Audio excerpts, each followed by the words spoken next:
All right, what is going on, everyone, and welcome back to the Mets Weekly Podcast as we are live at this very moment on YouTube and on X to recap the Mets versus Cardinals 4-game set, as well as all of the latest news and rumors going on in New York Mets land. But before we do that, I want to remind everyone to subscribe to the Mets Weekly YouTube channel if you have not already, for new episodes of our show that are recorded live after every single series of games during the regular season. For those of you watching or listening on playback, you want to join the conversation in the future, make sure to turn on our post notifications to know when we go live. For those of you in the live chat right now, we love reading your comments, your questions, your concerns, all that great stuff regarding this team at this very moment live with us. If you feel like you're being ignored, you're not being ignored, you're just being starred throughout the show. We'll try to pull up as many as we can to keep the flow of the conversation going. Make sure to follow Mets Weekly on X and on TikTok for Frank's instant post-game reactions after every regular season game, titled The Mets Frankly Postgame. For our audio listeners, make sure to follow us on all your favorite listening platforms to not miss the audio version of new episodes that go up at 9 a.m. the following day. Also, make sure to give us a 5-star review. That would be greatly appreciated. So without further ado, let's get into episode number 128 of our show. Frank, you are here as well as usually are. One thing I can say off the bat, better. Lot better. Let's just say that. Better result, better in general. They looked great. They played a lot better of a fluent baseball game. Obviously, we'll get into the specifics and everything, but a lot more encouraging as compared to what we saw in Minnesota, where for majority of that series, I think they were lost. They were all over the place, and they were looking for something to grasp for. But they get it done. 4-game sweep. Pretty big. Yeah, I mean, you didn't have to lose your replays. You didn't have to run to the wrong bases. You didn't have to argue with umpires. I mean, like you said, a lot of the stuff that was bothering us last time around, not so much this time. But, I mean, one thing I will say is that now we are getting closer to the end of April, more than the halfway mark. And a lot of things are still holding consistent, though. There are some things that are consistently, I've said before, but consistently good, consistently bad. So we are more and more finding out what this team is, and what we thought it was going into the season is not what it's been. So, I mean, that's just kind of how it goes with the Mets a lot of times, is that we thought pitching was maybe a bit of a weakness, especially with the injuries. It started to still be very, very good. As far as the hitting, we thought maybe a little more power. It hasn't quite happened just yet. You're starting to see some guys break out of it a little bit, but not what you originally had thought of when you were thinking about what this team was going to do in the home run department going into the year. So we'll see how these things continue to shake out. But, so far, like we always say, you also have to beat who's on the schedule. The games aren't won on paper. There still are times where you have beatable opponents that you lose games. So a team like the Cardinals that has been struggling, they're under 500. You sweep the 4-game set. That's really big. So, now they go into this huge series with the Philadelphia Phillies, a nice test early in the year. And this is going to be the first time that they're going to play a top 10 team, not just in the National League, but in all of Major League Baseball. So this will really show, give us more of a sense of what this team is, and kind of what do they need to improve on, and what they have been really good at. So I want to see how this kind of evolves, how it unfolds. They have the home crowd behind them. I've been very proud that Mets fans have been in huge attendance, especially over this past weekend, considering that it's April. I mean, I believe they're sold out this past Saturday, and that's against the Cardinals, not like a Braves series or Phillies or anything crazy like that. So that's very encouraging, and I hopefully keep it up. I mean, it gives them a little extra boost, and if they're in first place right now, you got to continue to support them. So this definitely was an encouraging series for sure. Yeah, obviously, again, I'm not here to just completely overreact to April results as I am just the overall process, as I've talked about this before. 162 games is a lot, and we say this a lot all the time. They have to continue to play the games. And even though, we've seen some consistent measures being taken constantly, I think that, I'd like to see the full product still. I'm still waiting on the full product. I'm still waiting out here and saying, okay, well, I don't think they're at their best yet, and I think that there will be eventually their best. But there are some things that are going to have to, be picked up, and there are some things that are going to have to be pieced together, as I say all the time. I think I was a lot more confident in this pitching staff than a lot of people going into this season, mainly just because of the offset of names that I think kind of put on the disapproval of Mets fans. I personally just saw it as something that we're going to wait to address not in bulk, but in premium at the trade deadline. And I think when you look at this pitching staff, you're going to see truly what they are made of against a Phillies team that does know how to hit. They are a dangerous Phillies team, and they have some hitters that are on fire, and we'll get into that eventually. But when it comes to this pitching staff right here, I don't need anybody to be a world beater. I don't need to see shiny ERAs or shining stat lines. Just keep us in the game. That's it. But they do have shiny ERAs, though. I mean, they do, are the and that's best. great. So that's good. And that's great. But it's also April. So again, just keep me in the game. We'll take this one by one, and that's what we're going to see going forward. So hopefully it continues. I'm hoping that it does because I do think that there is talent in this rotation, and there's going to be some more talent on the way that eventually will come back from injury. They're just going to have to hold the fort down. It's all really about quantity right now. Arms that can exist, arms that can survive until a certain point into this season. And that's the main reason as why I didn't panic over this starting rotation going into the year. There is the reason why I did not panic over some other, types of things of spring trading nature. I'm sure we'll get into, the things that I'm not really taking as much to heart going into this game. Now, going into this part of the season. Obviously, there has been things that I have not liked. We were not really happy with a lot of what happened last episode.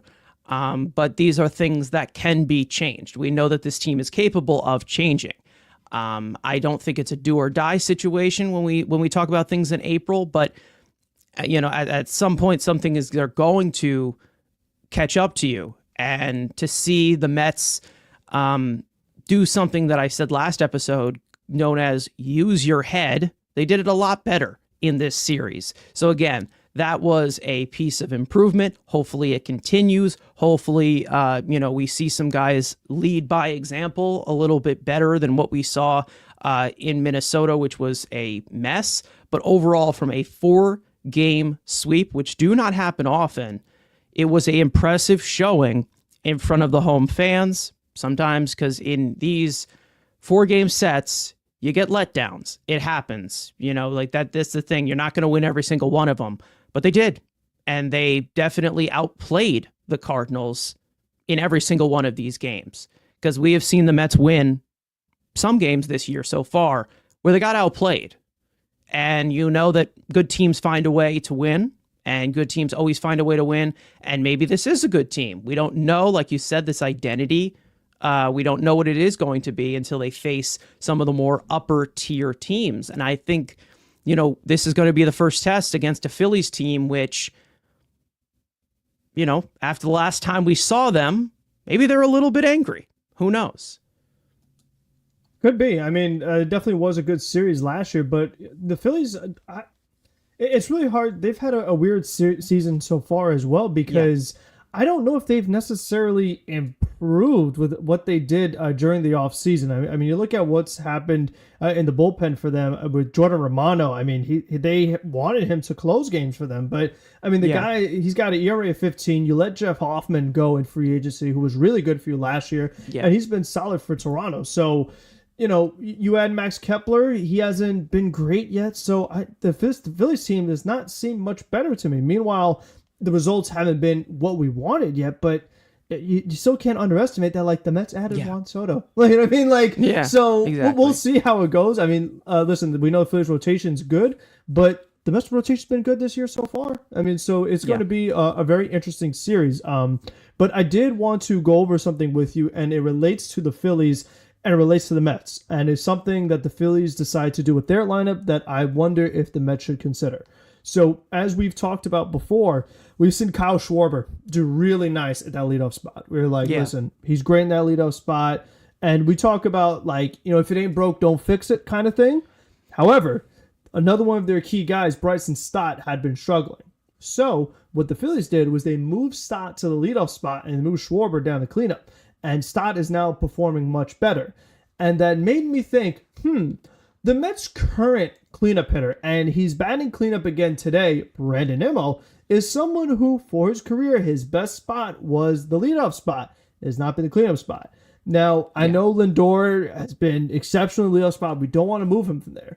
But I just think that with how bad Nimmo has been, can we consider Nimmo 1, Lindor 2, Soto 3, Alonso 4? Is that possible? I mean, can we do it? Because it's not impossible, in my opinion. No, because when I'm looking at it, I just don't understand what we're doing with Nimmo. Because it's like, okay, I know we want Lindor to do really well in the leadoff spot, and he's been exceptional in the first inning, especially. I mean, he is his numbers are insane leading off games. He did it yesterday with the leadoff home run, but Nimmo in the cleanup spot. I mean, this is where the old school kind of comes into. But I have the numbers to show it. Brandon Nimmo has had the most opportunities with runners in scoring position this season for the Mets, and he is one of the worst. He is 5 for 35. It's not what he's supposed to do. And I feel like in order to get Nimmo going, we got to get him back to what he used to be, back to being a leadoff man, getting on base, because it's like we talk about wanting to get the most out of your players, putting your players in positions to succeed. Lindor's in a position to succeed, but Brandon Nimmo is not, because he does not know what he's doing. He's not hitting the ball the way he used to. Sometimes he's pulling too much. Sometimes he's hitting, like I said, lazy fly balls to left field. Like his at bats, they just kind of seem all over the place. So I just feel like in order just to maybe get him going, just for a little bit at least, maybe get Nimmo to the leadoff spot, let him settle down, get some good confidence going, and just see what happens. I mean, moving Lindor down 1 spot to 2, I mean, could it be that drastic? I mean, will it be that much of a difference? Listen, I don't think this is. I don't think that this would be as major with Lindor, because yes, the big leadoff initiative that they took last year when he was leading off, he was able to be a little bit more the player that he was. But I feel like he also could do that now that he has Juan Soto behind him. So you could put Nimmo in the leadoff spot if you want to do that. Right, because there would be no excuse for Lindor being pitched differently. If anything, if Nimmo is actually back to getting on base, being a productive player, maybe Lindor's at-bats get better, because now he has a man on, and there's double the pressure on the pitcher because you have a runner on base and you have Soto batting after him. Yeah. Maybe Lindor could do even better. So, I mean, that's what it comes down to me. It's like, because what's happening is if you have, as much as Soto struggled, the on-base percentage is still very high. So if Nimmo gets back to being high OBP, Soto gets on, Lindor's on, and Alonso's been insane with runners on base. So now you got Alonso and more RB opportunities. He's been the best with the runners in scoring position on this team. I just feel like everything kind of flows better. Like now Alonso has even more opportunities to drive in runs, because now Alonso has to get pitched differently because there's Nimmo behind him struggling so much. Now, if Vientos was healthy and performing well, this would help out, because we're going to get back into the conversation of well, then who does bat after Pete? Because Nimmo's been brutal. Yeah. Both DHs have been absolutely terrible. Vientos is right now hurt and was starting to wake up a little bit, but still not where he's supposed to be. So right now, you still are not able to kind of make the most out of Alonso's at-bats because you don't have a great hitter to put behind him. And Alonso, to his credit, he continues to work with what they're giving him. He still has more walks than strikeouts. So I really love that Pete has not changed their approach despite the hitter behind him constantly changing. I mean, it's like someone batting different every game cleanup. So I just think that it's very fascinating to me. I mean, when they faced the lefty on Saturday, they had Nimmo bat 6th. That didn't do much for him either. So I'm just very curious to see how they could get the most out of this offense. I'm trying so hard not to jump the gun on it. I'm trying so hard not to just get so aggressive with it just because of the sake of one hitter struggling. But obviously the offense as a whole has not been productive. Now, the thing with Nimmo, I'm not making the sweeping declaration that the guy's career is completely going down the toilet and he's just going to completely just, fall off the face of the earth because he got paid and now he's going to dip like the New York Rangers do. What I'm saying is, I think at this point, I don't like him in the 4 spot. I think I've established this by now. because I just don't like him being considered any type of protection in that way. And I think Nimmo has struggled with runners in scoring position this year. And I think it's more of just the fact that it's the emphasis of how many opportunities that he is getting. And maybe it's possible that he's just not 100%. And I don't know if that is the case, but I do know that Brandon Nimmo typically throughout his entire career is one of the best situational hitters on this team. So at some point, I feel like it will even out, but also, again, I'd like to see Brandon Nimmo be that type of hitter that he did used to be, where he was very balanced in that way. Because when he started hitting for power in somewhat, he was also giving you, he was also still giving you a good amount of on-base percentage. He was getting on base twice a game, that typical type of thing. Whether it was from the leadoff spot or not, listen, I'm fine with them making a change if they want to make a change, but I'm not going to completely panic at the fact that, okay, well, Brandon Nimmo, it's because he's in the cleanup spot is why he's not producing the way that he is, because I've seen him do well in these situations. I don't want to see him chase power the way that he is right now, as to where he's just blindly swinging at everything that he sees. What I want to see more from him is just the competitive ABs, which I think you can get from any point of the lineup, whether he's batting sixth or batting first or batting fourth. We know what Brandon Nimmo is capable of. The problem is that right now, he's just not looking like himself, and they don't really know where to place him, especially where they're establishing the top three of this lineup as Lindor, Soto, and Alonso, and they've done that since the beginning of opening day. I'm fine with putting Nimmo in the leadoff spot if you want to do that again, but at some point, we're going to have to see what we saw from Brandon Nimmo, and that being one of the best situational hitters on this team, as he has been for a long time. He was able to get a good hit yesterday or whatever situationally against, Maton. Yeah. But, it was better, more competitive. I just pulled up just because I was thinking about it. Brandon Nimmo from last year. So last year with Nimmo, he did have a point in time. Remember, it was close to the All-Star game. We were advocating Nimmo should be on the All-Star team, not Alonso, especially because Nimmo was doing really, really well with runners on base. So I pulled up last year. Even in the games he batted cleanup, it was 7 games. He had an OPS of 454. His best position was actually batting second, 776. Then batting first, he was 761. And then batting third, 699. So 1-2 has been the best for Nimmo. Even last year when he was driving in runs early in the season, first half, second half, he was just bad altogether. But he just has not been good historically in that spot. So, it's tough when you extend Nimmo to a certain amount of deal, because the thought was that Nimmo was supposed to be a leadoff hitter. Like when they gave him the contract extension, like he was a leadoff hitter, he was supposed to be a leadoff hitter. Then Lindor started struggling, they move him to leadoff, and all of a sudden he's doing amazing. Like, oh my gosh, we can't take Lindor out of the leadoff spot. So now Nimmo's just kind of there. Like and also Nimmo's paid to be a center fielder. He's now a left fielder, and it's just like he's kind of I feel he's getting lost in the shuffle a little bit. Like they don't really know how to get him to fit with this current iteration of the group. And then someone mentioned the idea of Nimmo batting ninth.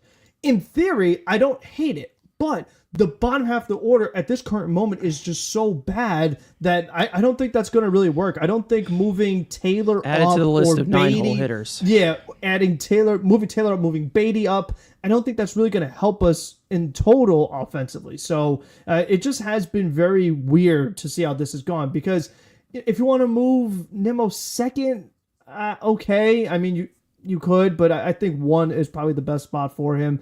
Lindor 2, and then Soto 3, Alonso 4.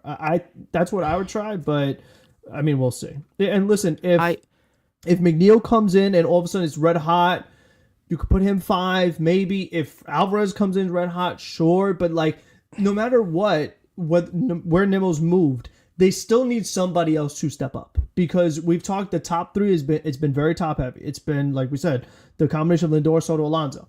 But if you move Leo, if he's still not hitting, you still need somebody else to step up to bat behind P. Alonso, whether that is Vientos, Alvarez, McNeil, one of the DHs, Nimmo, like somebody else has got to do it. So that's kind of what I'm looking at. Yeah. Gabriel saying in the chat, wouldn't move Lindor off leadoff, an MVP caliber player there. I'd move Nimmo down where he can go back to seeing more pitches and getting on base. Vientos cleanup in a perfect world, DH fifth. And he says, however, the Mets group of DHs do stink. I mean, that is true. It's a weak platoon. We said it before the season even started. The thing with Nimmo is I know that eventually it's going to come together because, like, again, underlyingly, he looks fine. But again, I think that maybe the position in the lineup is something that they do factor into. And, you know, this is he's at his lowest strikeout rate of his career. He's at his lowest walk rate of his career this year. He's hitting the ball harder than he ever has. It's there. It's just, I think at this point he's just missing. And maybe at some point the benefactor to that is going to have to be moving him to somewhere in this lineup that he does feel comfortable with. The problem that I have with this, and the problem that I have with the Mets constantly, is that they have a new lineup every single day. So even though they have guys in certain positions, nobody can actually get a rhythm. It's another reason why there is a lot of inconsistency. Usually a lot of these teams that are contending, they don't have a different lineup every single day. Whether it is platoons or not, I'm seeing a lot of this switch around. So if they want Nimmo to be the cleanup hitter, like whatever, but like they put him at 5, they put him at 6. I mean, I just put him somewhere. Put him somewhere and stick with it, please. Because at some point, they're going to have to find some consistency with this offense. It's not going to be by protecting guys from getting certain amount of pitches and keeping guys from protecting from certain amount of pitches every single day. Because it seems like these guys need to change their approach every single day because they have a new lineup every single game. So again, I just feel like there needs to be a little bit more of an established presence there. And this is another reason as to why I don't like platoons. But again, that's another story. I feel like the Nimmo conversation will get, like, I feel like I'm trying so hard to be patient with it because I'm seeing good signs from him, but also I'm seeing really bad signs from him. I'm trying to be so patient because I know what Brandon Nimmo is capable of as compared to some of the other hitters in these lineups that I know this is what you're going to get and this is what they're going to present to you every single night. But I think that right now, it's so hard to just completely point out pieces of this lineup that aren't working when the offense is just inconsistent as it is as a whole. Like, that's basically the problem that I have with this is like, oh, well, the problem is there's so many problems with this offense. I don't know what just fell on my floor, but we're going to go with it. Anyways, I do want to get into what happened during this series because we did play 4 games. And when we do play a 4-game series, it always seems like we haven't been on a lifetime ago. A lot has happened. But again, here's the thing. We can get a little bit more into the Nimmo conversation, but I do want to recap these games a little bit because, again, I understand that there is some things to complain about that are consistent, but I think getting a 4-game sweep should come to light because it does not happen often. Anyways, as for running down this entire series, we'll go right back to Game 1 where Griffin Canning made his 5th start of the year and would shove through 6 innings of 1-run ball with 8 strikeouts on 102 pitches. The Mets would do all of their scoring in the 2nd inning as Mark Vientos would get them started with his first home run of the year, scraping the right field foul pole. Brett Beatty would add on another run with a bloop RBI single to make it 2-0, and Francisco Lindor would make it 3-0 on an RBI single and also manufacture another run, waving home Tyrone Taylor while a run down between first and second would end the inning, but it would make it 4-0 Mets beforehand. The Mets bullpen would do their thing from there. Reed Garrett would toss a scoreless 7th with a strikeout. AJ Minter would put up a scoreless 8th on 9 pitches.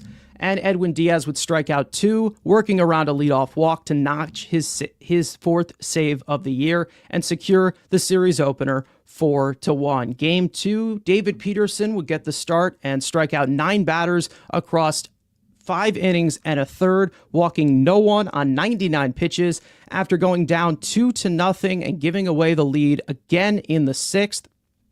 Max Krennic would come on in relief to finish the inning to keep it at a 1-run game. The Mets offense would be pretty silent against Miles Mikolas until the 5th. After a leadoff double by Brett Beatty, Tyrone Taylor would drive him in to get the Mets on the board with an RBI triple.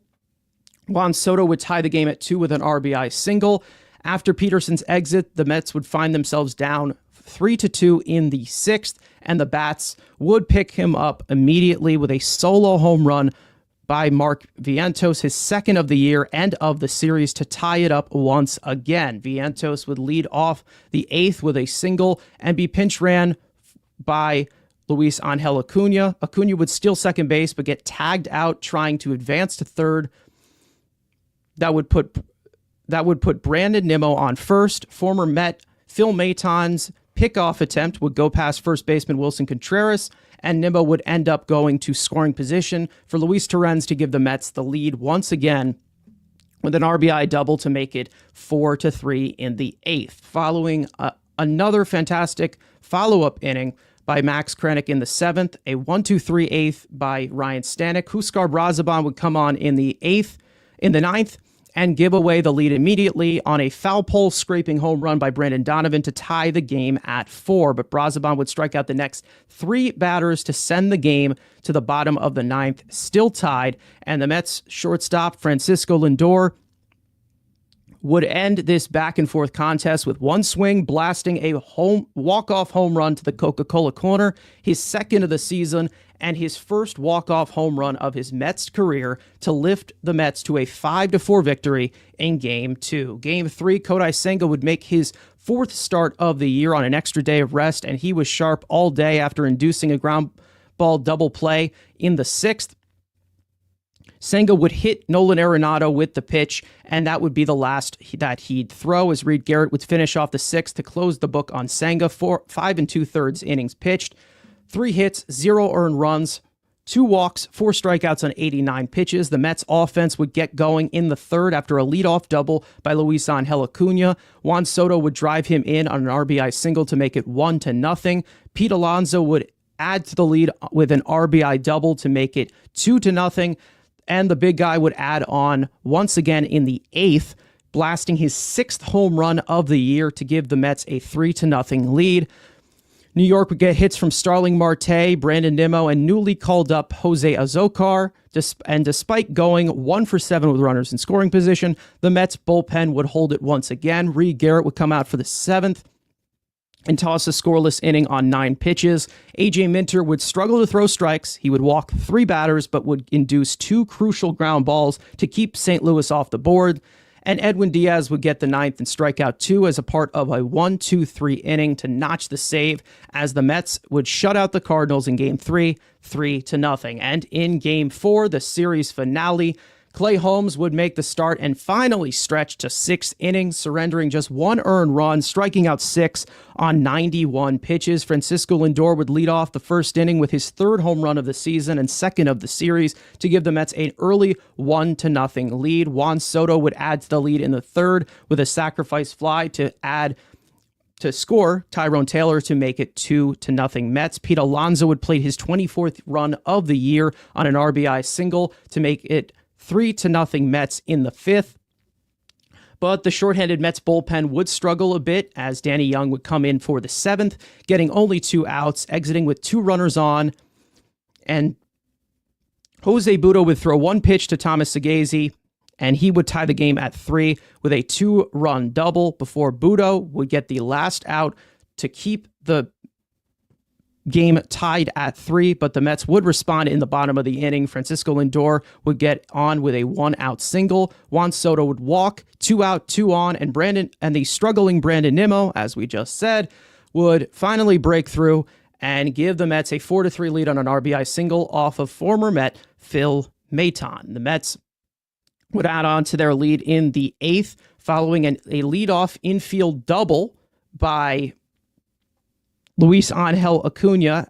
that deflected off the shortstop, Tyrone Taylor would get an unorthodox double of his own to drive in Acuna to make it a 5-3 game. 2 out, 2 on. Juan Soto would break the game open with a 2-run double to left center to stretch the lead to 7-3. After a bounce back inning in the 8th by Jose Butto, Ryan Stanek would get the 9th and surrender an earned run for the first time this season, but he would be able to finish it off to secure a game 4 win, 7-4. The Mets are now 15-7, sitting pretty for the time being, with a 2-game lead on the Phillies for first place in the National League East Division, following their first sweep of the St. Louis Cardinals since April of 1986.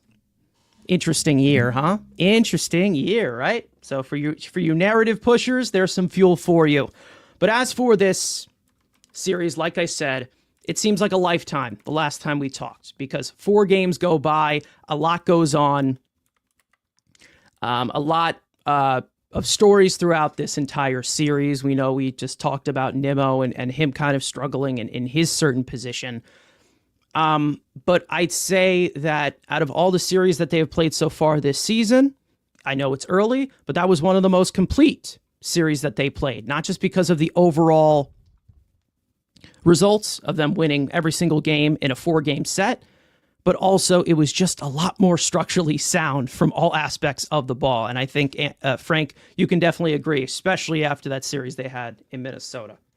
Yes, no, I mean, that definitely was big. And I feel like one of the key things for me here is that, as we know, I mean, the Mets had this 4-game series, and then you go right into the Phillies series. We talked about the no off days. So we talked about how are you going to piece together the way the pitching staff has gone considering the lack of volume. And what I like is that Carlos Mendoza was much more aggressive this series. I mean, you showed the pitch counts here. Griffin Canning went over 100 pitches, and he finally earned it by not falling apart, 5th inning, 6th inning. So that was really nice to see from Canning. He pushed David Peterson more. Senga, he went with 89 pitches. Clay Holmes, just about everybody was 90 pitches and above. But the first 2 guys, one over 100, the other almost at 100. So getting more length out of your starting pitchers, less of a workload on the bullpen. So that was a big key, not overworking your guys. And they've been very conscientious of it, because you saw Ryan Stanek close yesterday, and even Diaz didn't get to close all of these games. So the Mets have really tried to not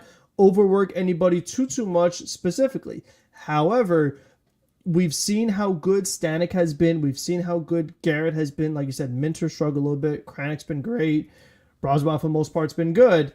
However, there are times like yesterday where you get to the point where your guys are Danny Young and Jose Butto, and it just becomes more difficult when those are the only guys you have available and you're saving Stanek for the 9th inning, because they got lucky that the Mets were able to get a lot of those other extra runs late because they had a lead, and then, like you said, Danny Young comes in, he puts guys on base, Butto comes in, first pitch, drives them in. So that was very frustrating to see after you saw Clay Holmes get a very nice start out of him, and you saw the offense doing something for you. That definitely was frustrating to see that happen. And I talked about it last episode, but Jose Butto, what he gave up the big hit on was his slider. I mean, he left the slider right over the plate. And like I said, I just don't agree with the changes that he's made. I do not think it's making him a better pitcher. I felt he was much better, using his other stuff to kind of get ahead, use that wipeout sinker. I just don't think that, your slider was not your best pitch. And to make that your primary, I just didn't think that was the best thing to do. And if your changeup is your best weapon, why would you use it less? So I just didn't think that was a good approach. And he was much more sharper in the next inning, but he's just become a very difficult pitcher to know what to do with, because it's hard to bring him on base if he's going to be hanging sliders over the plate. And also his struggles with keeping guys from not walking batters. So how do you put Butto in with men on, and if he's going to end up walking hitters? And, to your point that you've made before, but it's like, if Danny Young could just do his job, it makes Jose Butto's job a lot easier. But when you are a reliever, nothing is perfect. I mean, you're going to be put in all kinds of different scenarios, especially when the other guys are down and not available. So that was a bit of a scary situation. They were able to get out of it, still able to get the win, but that was something I just found very interesting, that like those guys really almost blew it for them. So you can't have Garrett and Kranick and these guys, strand the runners for you every time. So you got to be able to kind of clean up your own mess, so to speak. But one of the guys I wanted to go over with you, I was just curious to get your take on it. I'm looking at Griffin Canning, and he's just been a very fascinating story this season for the Mets. He's been a pleasant surprise, but when you look at some of his underlying numbers, some of his advanced numbers, like I find like there is some stuff that is quite concerning. He's lucky that he's getting the ball on the ground a lot, but he is giving us some hard contact, and I felt like we talked about it in his start in Sacramento, where, I mean, there were some ropes that were hit that were going right to the outfielders, some really hard line drives. So, like, how do you feel about Canning so far? Do you feel like the adjustments are good? Is he about to fall apart second half of the season? Like, I mean, because I'm not quite sure how I feel about him. Like, what is your take on what you've seen from him? He needs to locate. That's it. That's all I need. That's all you need from him. He needs to locate. He needs to find the right part of the zone, and he's able to do that. He's a pronated type of pitcher. The stuff is not flashy whatsoever, but I think here's the thing. If he's going to stuff the strike zone, again, he's got to locate. That's pretty much the thing, because he has a vulnerable fastball. We know that, and that was the type of adjustment that he made. I am not really panicking about him, only because I know that even if he does not end up being effective, that he is replaceable in that rotation. And if he does have those struggles and they still like him, which it seems like they still do, they'll probably end up, maybe moving him over to the bullpen when this rotation gets a little bit healthier. I'm not really as panicked at this current moment, because, again, if you were to look at some of the hard contact, or you were to look at that, obviously the strikeout numbers being up, the way that he's still been able to get chases, he's still been able to get a decent amount of swings and misses, expand the zone fairly well, prioritizing the slider.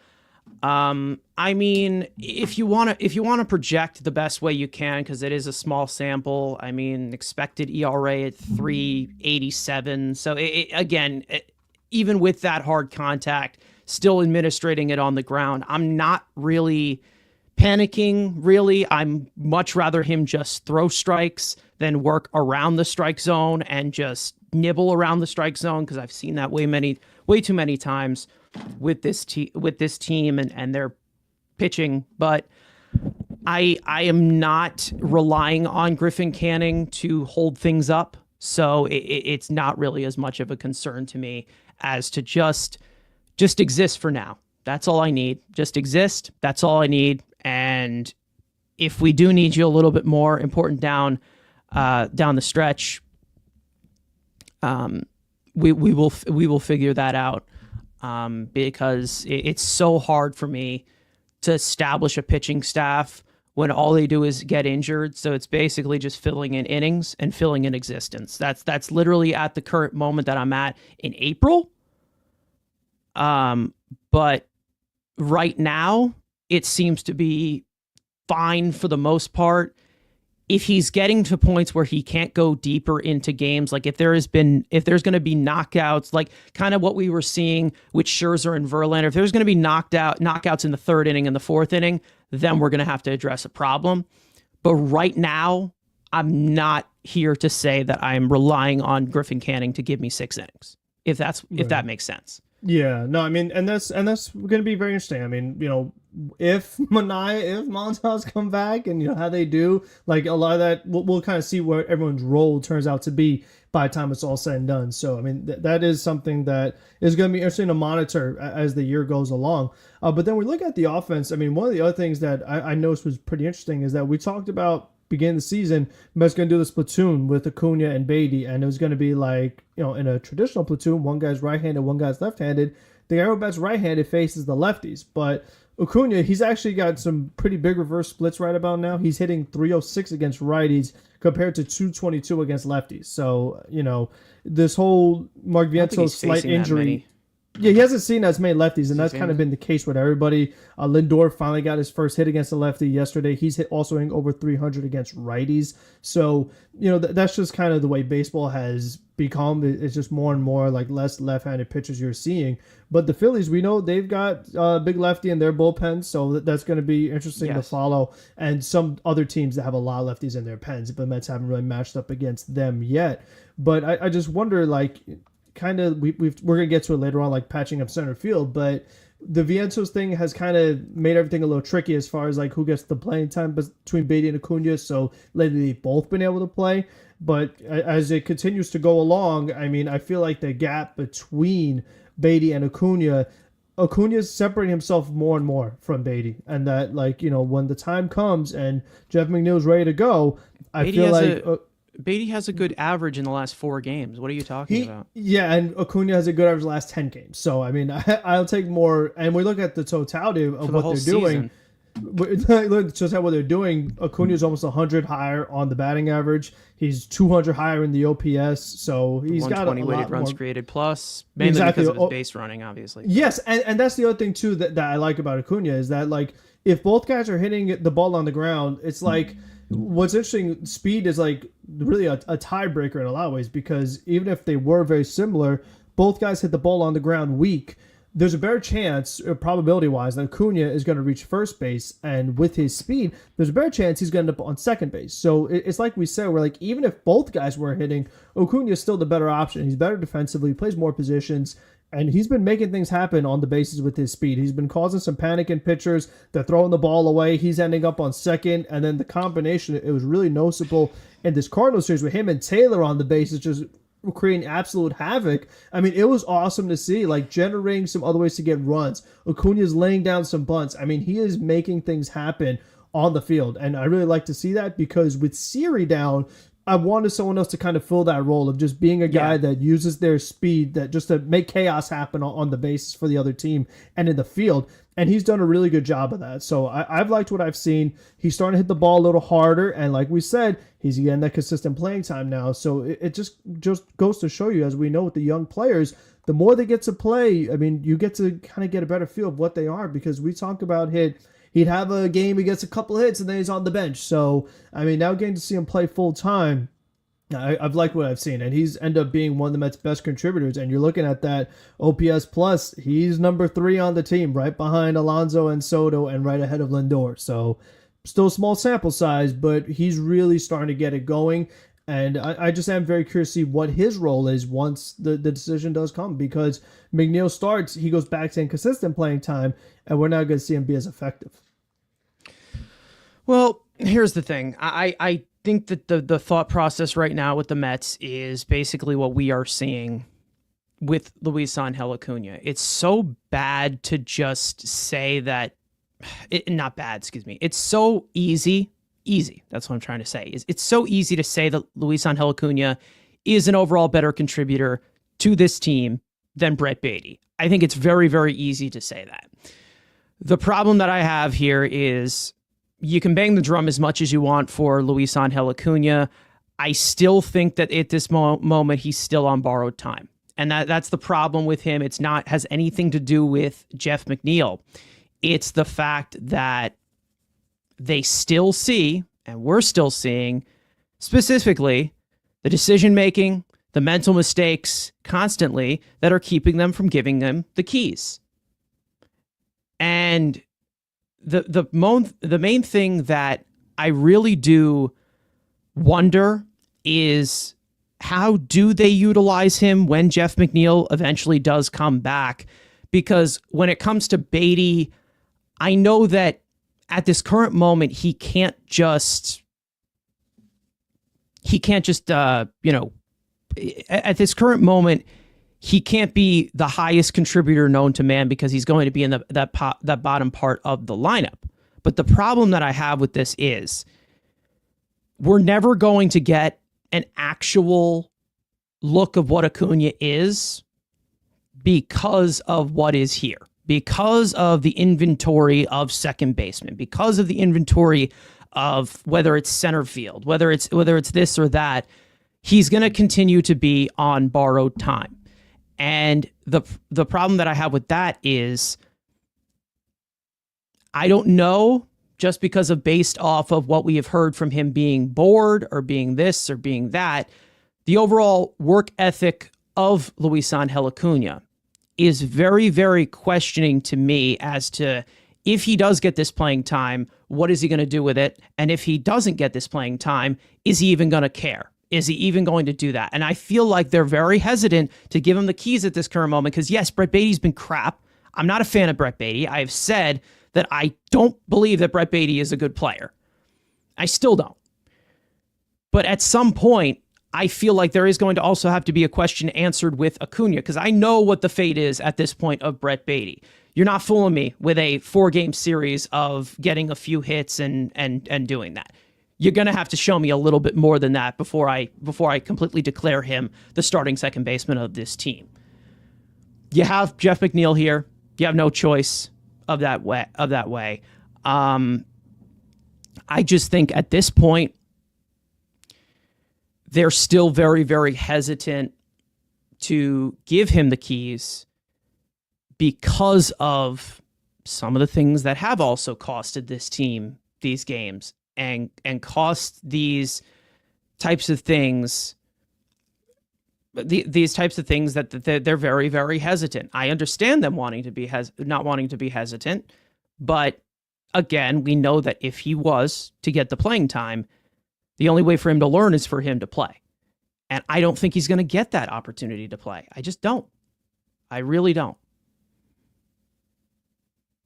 Yeah, I mean, it'll be interesting to see kind of how it unfolds. And listen, with the way it's going, we'll get to it later on, but there might be another position for him to get some time at because, it's like if your offense is struggling and you have a guy, it's going to be interesting to put, like I said, at this point, one of your best hitters, now move him to the bench when you have some other guys struggling and he has other tools that he provides.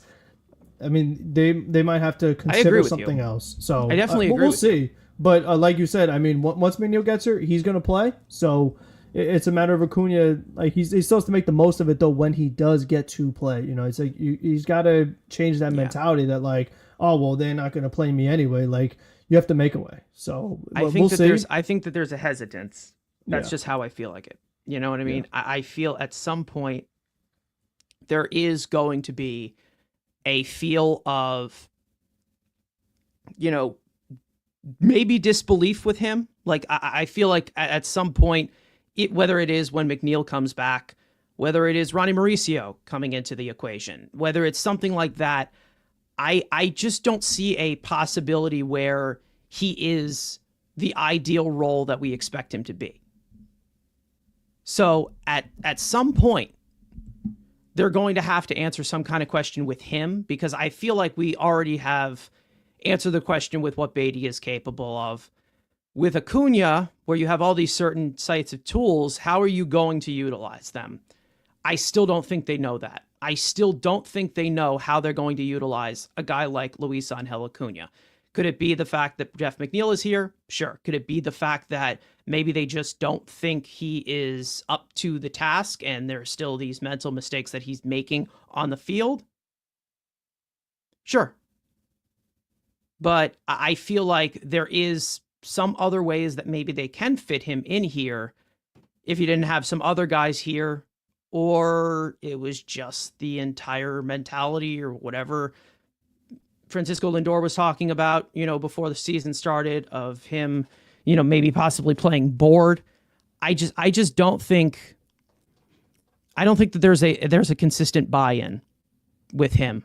And I feel like there's the main reason as to why they're so hesitant to put him out there. I have no idea what is going on in the chat right now. I've kind of gone into the discussion. If you want a recap of what's going on, I have no idea what has been going on. I haven't really been paying attention these past half hour. But I mean, some really good discussions in here that I am seeing. D saying, I couldn't disagree more. I think Acuna plays his way on. And I do think that the only way for him to learn is to play. But again, I feel like he's just kind of sandwiched in these situations as to where, there's only going to be so many times where he's going to get that opportunity to completely run with it because of what they're kind of locked in right now with a guy like Jeff McNeil or a guy like this or a guy like that. I know that center field has been talked about as a possibility for somebody like Acuna. I'd be fine with it. We will talk a little bit about center field in a second. But the problem that I have here is that you're just not giving yourself an opportunity. I feel like they're being a little bit too hesitant on these situations and on these decisions. Maybe McNeil does push that. Maybe he does, but I don't know how that does get considered. And I think at some point, maybe there is a decision made. We know that Jose Azocar is up here. Maybe he's sent down. Maybe he's not. And they try to give Luis Angel Acuna some time in center field. I'm not sure. Obviously, the bat has contributed, and I do want to see it consistently. But, I feel like there is some particular times, and we've seen already, where, he's getting into his own way. And that's the problem as to why I feel like they're not confident to give it to him. Not to mention, it just, for some reason, they still are just very, very high on Brett Baty existing for this team. So the only problem that I have with this is you're not going to have all winners here. And it may suck that you're not going to have all winners here in this situation. And I just feel like he's just kind of on this borrowed time right now, or they at least look at him as this type of borrowed time. And I don't know how many chances he's going to get to prove to say, yeah, I should be an everyday player, because there's been some flashes, and then there's been some that are not flashes that show that maybe this guy should just be on the bench. And Jeff McNeil coming back, what is it, next week maybe? Maybe this week. That doesn't help that. Doesn't help it. Yeah, because I know they said on the broadcast yesterday that they're having McNeil and Alvarez both be evaluated today and kind of see where to go from there. And both of them are going to try to talk their way onto the team.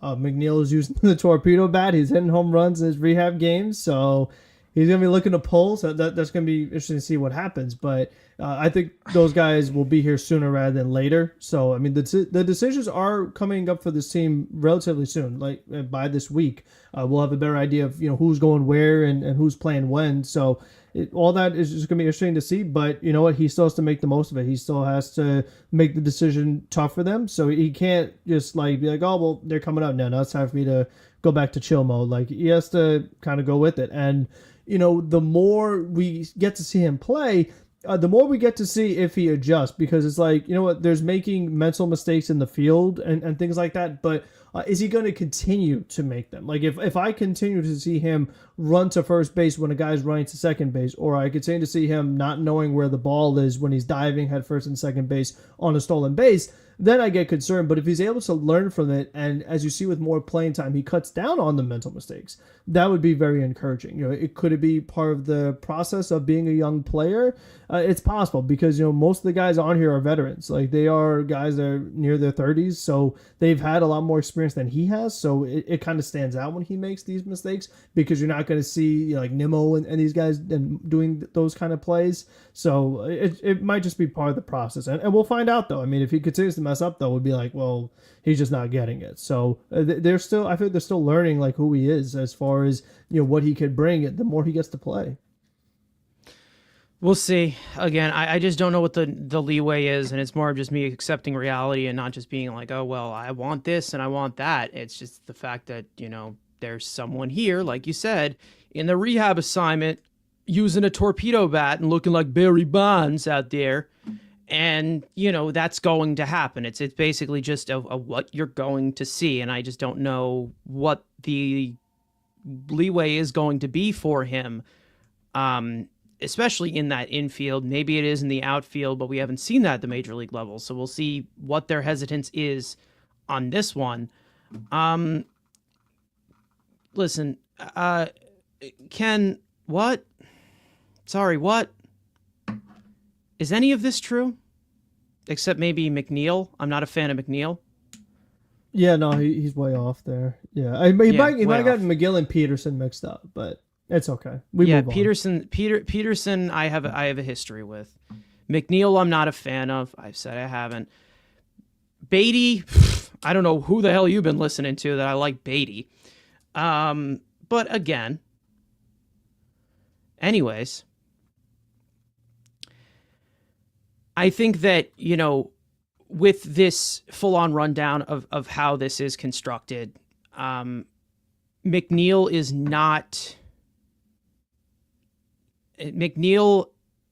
not really someone who I think blocks it completely. But I think that with the fact of him getting the consistent playing time or playing a consistent position, whether they don't want to, they want to, put him in these certain positions. They want to make him a utility guy with Acuna. I feel like they're not making a decision yet. And I feel like they eventually will, but we just don't know how they want to utilize Luis Angel Acuna. And I feel like that's all really eventually going to be answered in some way. Either way, hard to see Azócar getting any more starts. Again, we'll talk a little bit about the center field situation after one very important situation we got to talk about, and that is obviously the health of these players. So, Frank, I will turn it over to you because we did get some of these updates for some of our players and some key pieces as well with rehab. So I will bring it over to you for the injury report. It is all yours. Alrighty, so we are starting it off with Francisco Alvarez. Mets catcher is medically cleared to be activated after catching 9 innings on back-to-back nights for Double-A Binghamton earlier this week.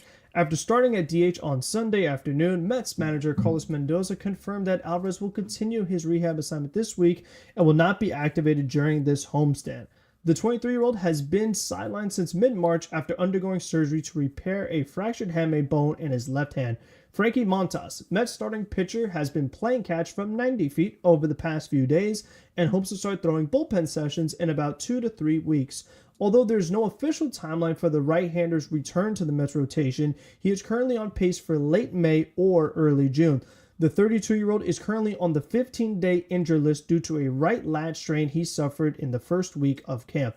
Jeff McNeil, Mets second baseman, played center field for the first time in his career for Low-A Port St. Lucie earlier this week. The 33-year-old former batting champion resumed his rehab assignment for Double-A Binghamton and played 9 innings at second base on Saturday night. It is still unclear when exactly McNeil will be activated off the injured list, as Mets manager stated that McNeil will continue his rehab assignment this week. McNeil has been sidelined since the middle of March due to a minor oblique injury he suffered in camp. Paul Blackburn, Mets right-handed pitcher, began a rehab assignment for High-A Brooklyn on Saturday and tossed 2 innings. He gave up 2 hits, 1 run, 2 walks, 1 strikeout on 38 pitches. Mets manager stated that Blackburn's role on the Mets when returned is still unclear, but they are planning to stretch him out to 75 pitches before then. The 31-year-old right-hander was placed on the 15-day injured list right before opening day due to right knee inflammation. Mark Vientos, Mets third baseman, left Saturday's afternoon game in the 5th inning due to groin discomfort after a nice leaping catch that he made. The 25-year-old power bat believes the injury was just cramping due to dehydration.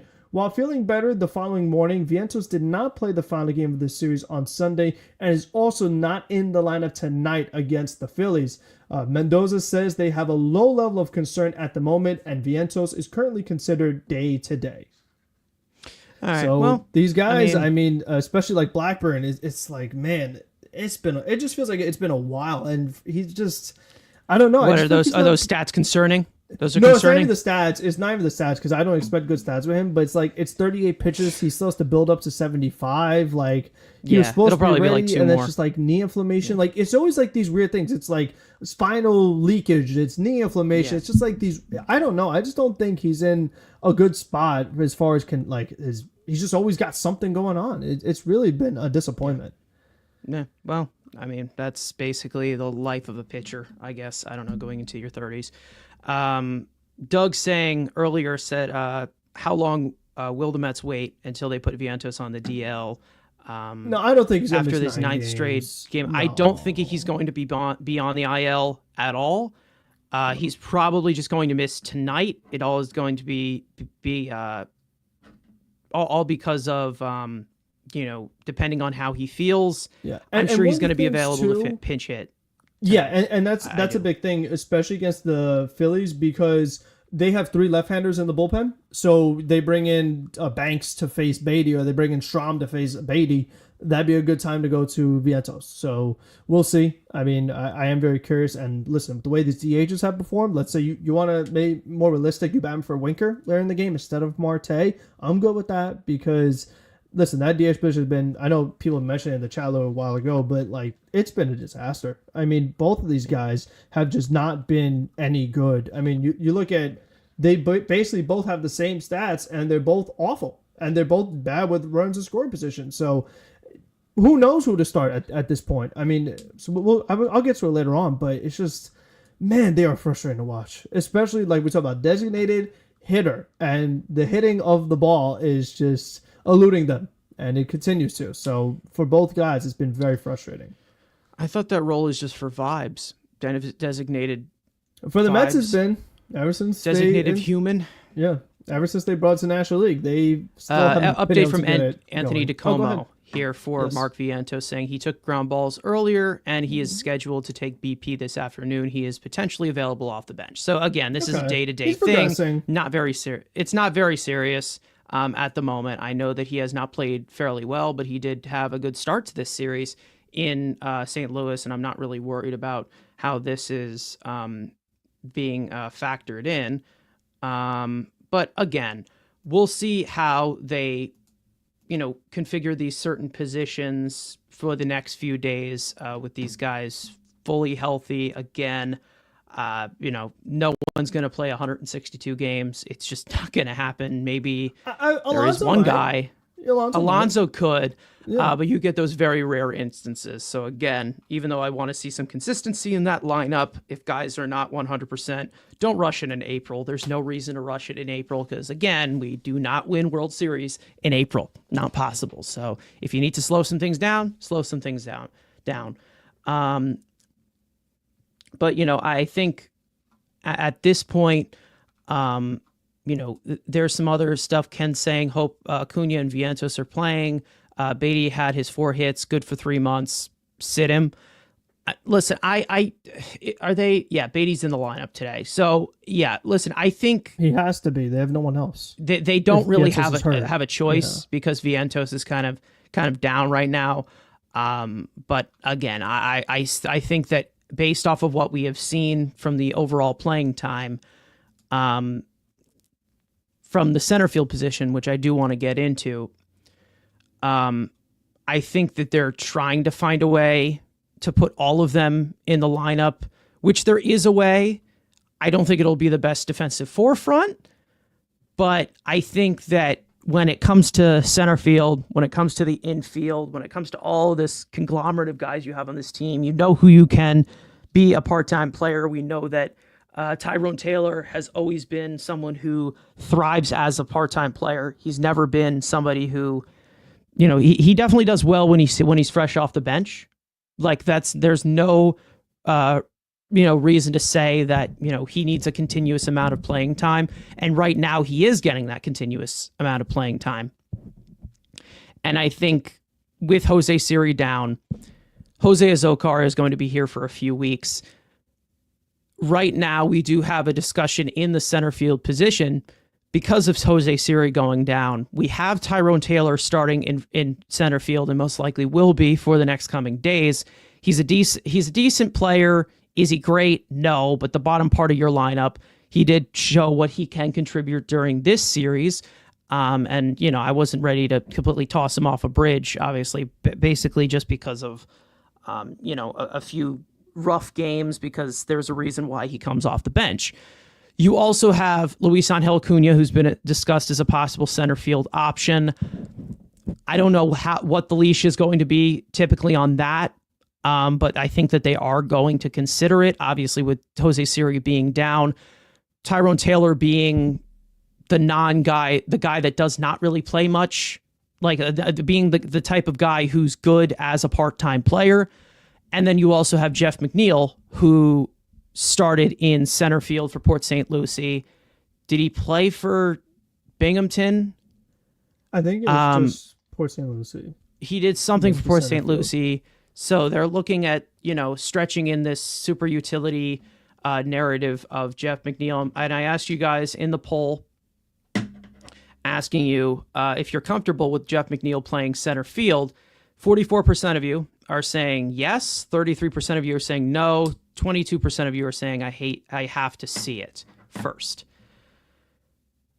Frank, I'll go to you first on this before I even talk about this center field situation. More basically on McNeil, because I know that you're the McNeil guy. The center field equation. Is this something that you're like, okay, let's balance this out? Or you're just like, okay, this is no, please no. Let's not do this, and let's just stick to the typical script, because there is an argument for everything, obviously, with Jose Siri being out, Tyrone Taylor, part-time player. But the problem that I'm having with this is I feel like there's just a better way that you can patch this up that doesn't include Jeff McNeil in center field, regardless of my thoughts about him. Yeah, I mean, there's a lot of moving parts here. And, it has to do a lot with, we talk about who's hot, who's not, who's due, who's not.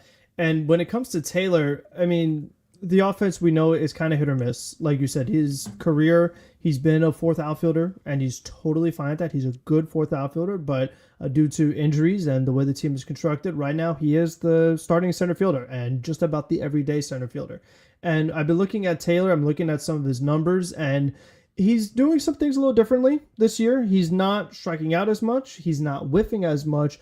But also, he's not pulling the ball as much as he did previously in his career. And he was a guy that he could get a hold of one earlier on when he was in Milwaukee. He was hitting some more home runs. This year, not really pulling the ball. But what I'm more concerned about is that when I look at the defense and, as far as his outs above average, still not good. His arm is not good. So, I mean, his sprint speed is really good, though. So, I don't know if he's just not getting good jump. I know sometimes they're kind of like Nimmo. They're playing him pretty deep in center field. That might just be the way the Mets like their outfielders. They don't want to get beat over top. They want to get beat with the bloops and the dips and dunks. That could just be a philosophy that the Mets have with how they position their players. But I'm seeing balls fall in front of him. I'm not seeing him throw guys out. And overall, I'm just not seeing this exceptional defense. And some of the metrics don't show exceptional defense. So, like we talk about the difference between him and Siri is that we know Siri gives us great defense. So it's like, if you're not going to be a great hitter, you have to at least give me awesome defense, especially from the center field position with how they are constructed in the corners not being very strong defensively. That's the way that this Mets team needs to function. But if he's not really doing either one at an elite level, you do have to consider some other options. Now, the McNeil thing, that does not make sense to me. I don't get that. I mean, and D-Mac points it out right here. Who's the better center fielder, Acuna or McNeil? Is it obvious?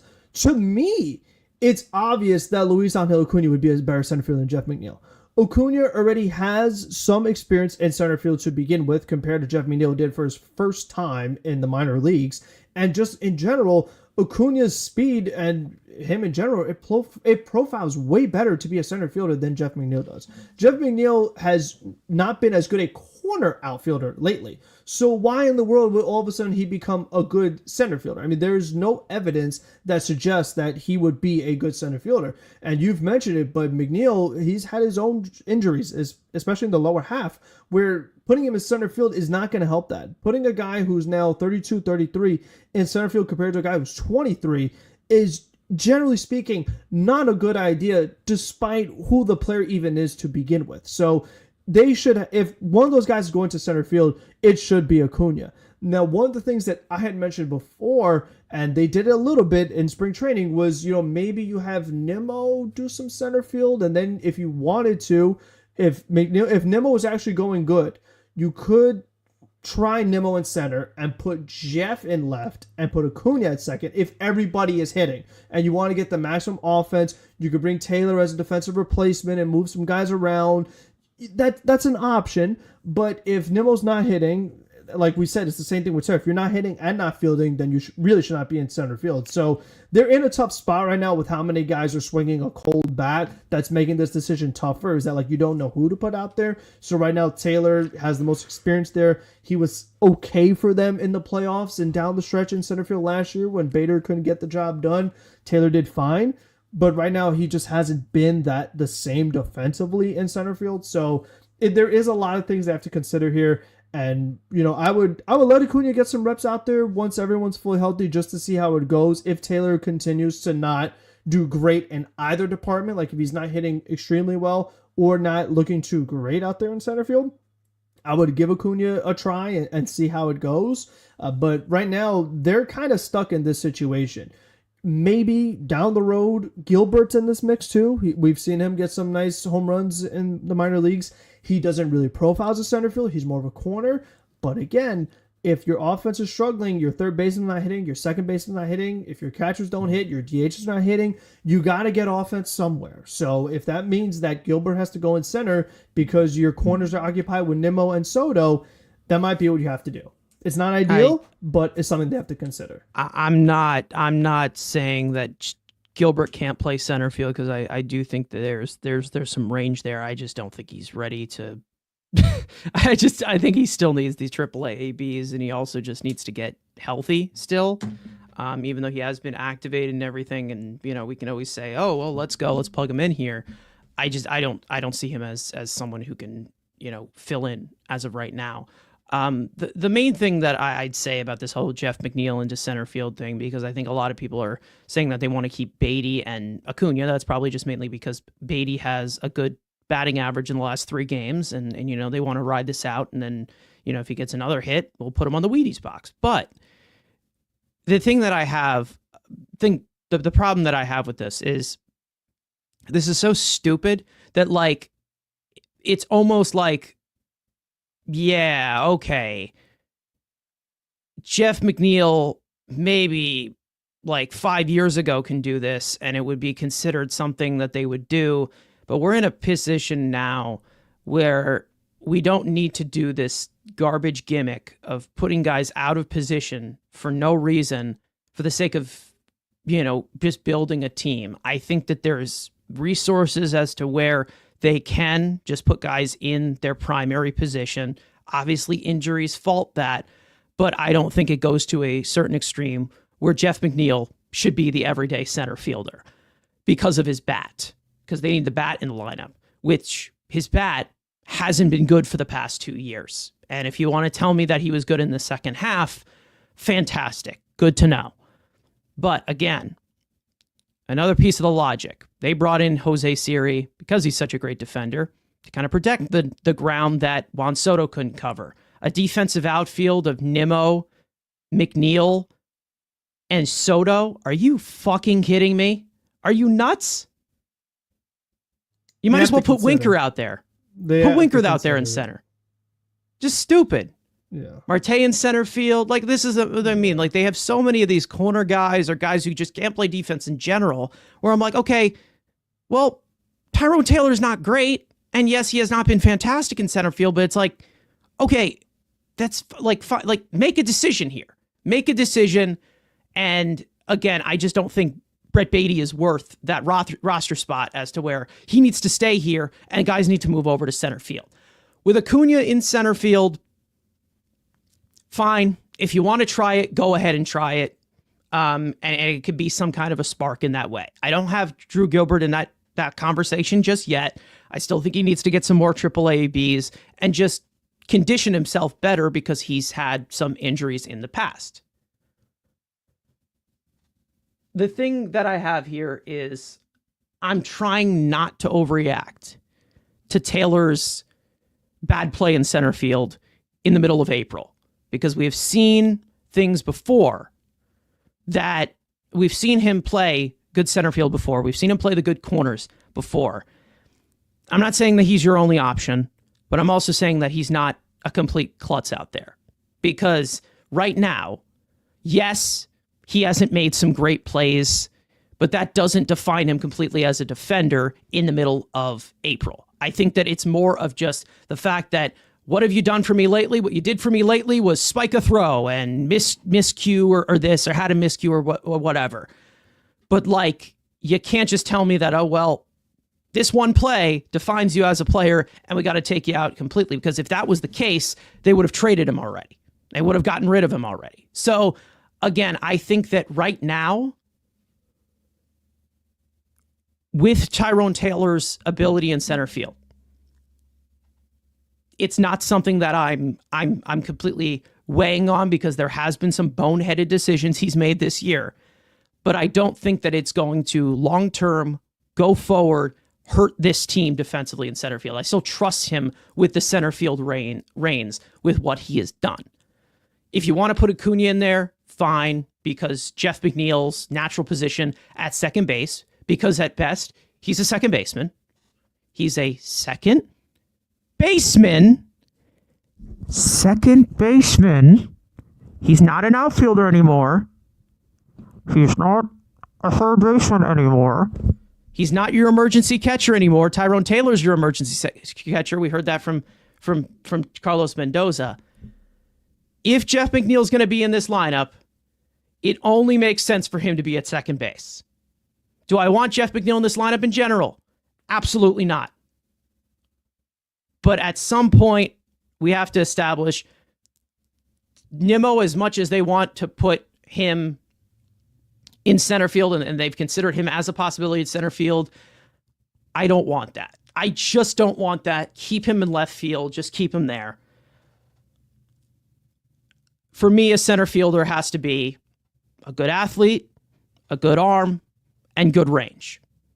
Something that is not really in the repertoire of Brandon Nimmo.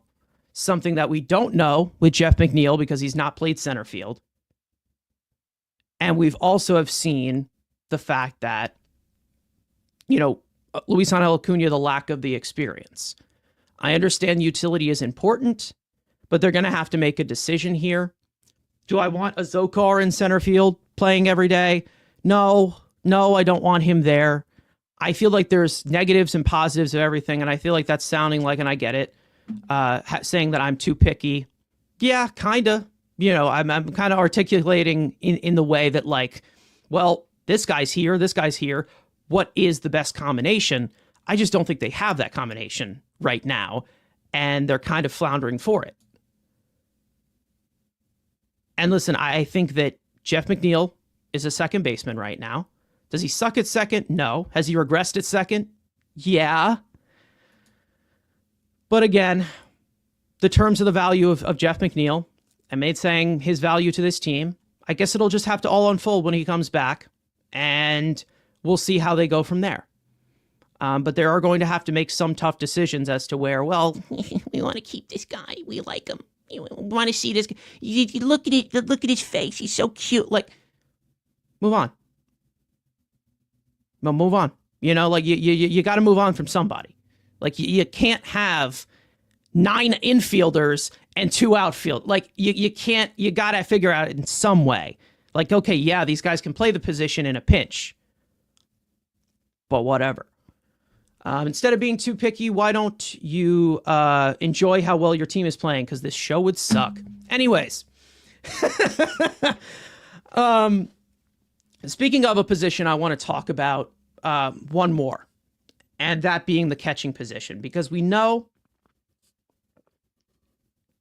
that even though Francisco Alvarez is not going to be activated for this series, eventually he's going to be activated at the pace that he is going. He is doing a rehab assignment right now. He's in Double-A Binghamton. And I do want to talk about the other guy who has been a huge impact for this team in Luis Torrens. I think from all different sides of the ball, we have seen Luis Torrens really be a factor into why this team has been winning. Has he been the main factor? No. I think he's been a huge silent factor, and I do want to go over what he has been doing for this team because I think it does go a little bit unnoticed as to where, and it's going to open up a few questions. I think Frank is kind of foaming out the mouth at one of these questions, but I think it's easy to call him a silent savior in this way. Now, these hitting stats are a little bit skewed. I think this was before the last game that he played. He pinch hit or something yesterday for Hayden Sanger. But an overall slash line that goes out to, on the OPS scale of a 107 rated weighted runs created plus from the bottom part of the lineup. He has a home run. He's been very good situationally, slashing 385, 429, 615 with runners in scoring position. He has posted a over 1,400 OPS in high leverage situations. He's hitting the ball harder than almost anybody on this team besides Pete Alonso, maybe Nimmo at some points, maybe Juan Soto until he gets into it. But again, he still has played a decent amount. He has 52 plate appearances under his belt. It might be about like 56 at the current moment. Again, he has been very good situationally, filling things in as a role player. And if you guys need a reminder on how we got this guy, for what the impact has been, even just excluding from just his offensive play, he was acquired from the Yankees on May 31st, which was the time of the Mets turnaround last year, for $100,000 in cash, which is basically just, I don't know, pennies on the dollar in baseball terms. Now, the main big piece of impact has always been the defense of Luis Torrens. And of course, overall, with the pitching being as so good, it does come to find out with these guys not being as stuff monsters as they are in the rotation. Mets pitchers have posted a 2.09 earned run average in 112 innings with him behind the plate. Of course, the main piece of value has been his arm, where he has thrown out 18 base runners since becoming a Met out of 38 stealing attempts, which is first among catchers at a 47.4% success rate. There have been a lot of situations this year where Luis Torrens has come through for this team in the biggest ways possible. And I don't think that is an easy thing to ignore, even with the guy that you know is your guy of the future in Francisco Alvarez. So what I'm going to ask to you, Frank, and I want full emotion here. Bring it to me. It's hard to ignore what Luis Torrens has been doing for this team. How big of an impact it has been. Obviously, Alvarez is seen still as the starting catcher, and it would be his job to lose no matter what. But I don't think you can just say, well, Alvarez is back. Bye-bye, Luis Torrens. Not even just him offensively, him defensively, with how rough it has been in the infield, with the defensive miscues and all of this. He's been holding it down behind the plate. Sanger's going to be a casualty, obviously, when Alvarez comes back. But Luis Torrens has been productive, and I don't think you can just say he's a pure backup catcher that plays once every, 6 days and, can say, oh, he's just a defensive guy, because he's contributing a lot. And I feel like he's definitely an unspoken hero. I understand the development of Francisco Alvarez, but Luis Torrens is making his case. He's played very, very well since he's come here. So I know this is a sore subject for someone who's as big of a Francisco Alvarez fan as you are, but you can't deny how good he has been for this team since the very beginning. Yeah, I mean, Torrens is great. It's a shame that he doesn't play like, I don't know, center field or third base or left field or second base, like a position the Mets are struggling at, because, like you said, it is going to be a tough decision. But when I look at Torrens, I mean, what I find very fascinating is that, a lot of people think, oh, well, here's a guy who, like you said, he came from the minor leagues with the Yankees and with Pittsburgh before that. And it's like, oh, well, he's not actually this good. This is probably just luck, right? Well, no. You showed the numbers of Torrens and you look at the expected numbers. He's actually, with the way he's been hitting the ball, he's expected to be way better than that. I mean, you look at like what his XBA should be. Like, he's got an expected batting average of 330. Like, if anything, the guy's getting unlucky and he's still playing this well. But it's because, like you said, he's hitting the ball extremely hard. You talk about 94th percentile in all of baseball, 92nd percentile in barrel percentage. So he is just hitting the ball really hard. And it's just going to be very interesting with a team that has struggled so much with runners in scoring position. The only two guys that have been great with runners on base is Pete Alonso and Luis Torrens. So, like, how is that whole situation going to go when, like, the one other good guy you have with runners on base is now going to be on the bench? And for me, I mean, this is just my opinion. With the way it has gone so far this season, I would strongly consider keeping Luis Torrens the starting catcher and making Alvarez the DH, because that combination of Winker and Marte has just been so bad that at least I get some offense from the position while still having really good defense at the catcher position. So, like the old commercial said, why not both? Because at the rate it's going, you should put your best 9 players out there as consistently as you can. And right now, Winker and Marte are not one of your best players. And it's really hard to just kind of lose that advantage you would have. Like you said, the number one catcher at throwing out base runners, to just say, you know what, let's take that element off the team. Ooh, it doesn't feel right. Like it just feels wrong. It feels weird to do that, because you're talking about caught stealing above average. 100th percentile. Like, this is not something he just did last season. He's doing it again this season. So, like, this is for real. He is throwing out base runners. That is what he does. And like we say, he's hitting the ball hard, hitting with runners on base. And what I find very interesting is that today in the Mets lineup, they moved him up. He is now batting 6th tonight. So he's batting after Winker.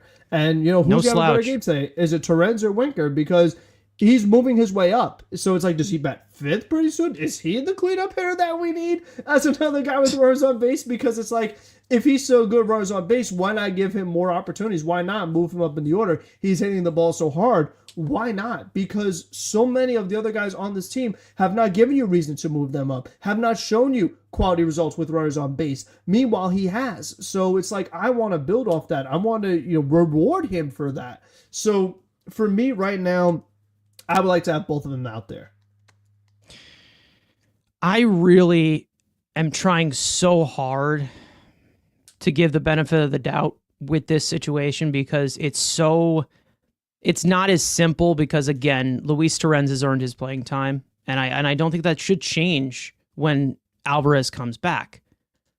But when it comes to the sake of just the development of Alvarez, I'm not trying to just sledge him into the DH position, because I think there is a point of, if you are making this lineup, let's say you are facing a lefty, you want to get that extra right-handed bat in there.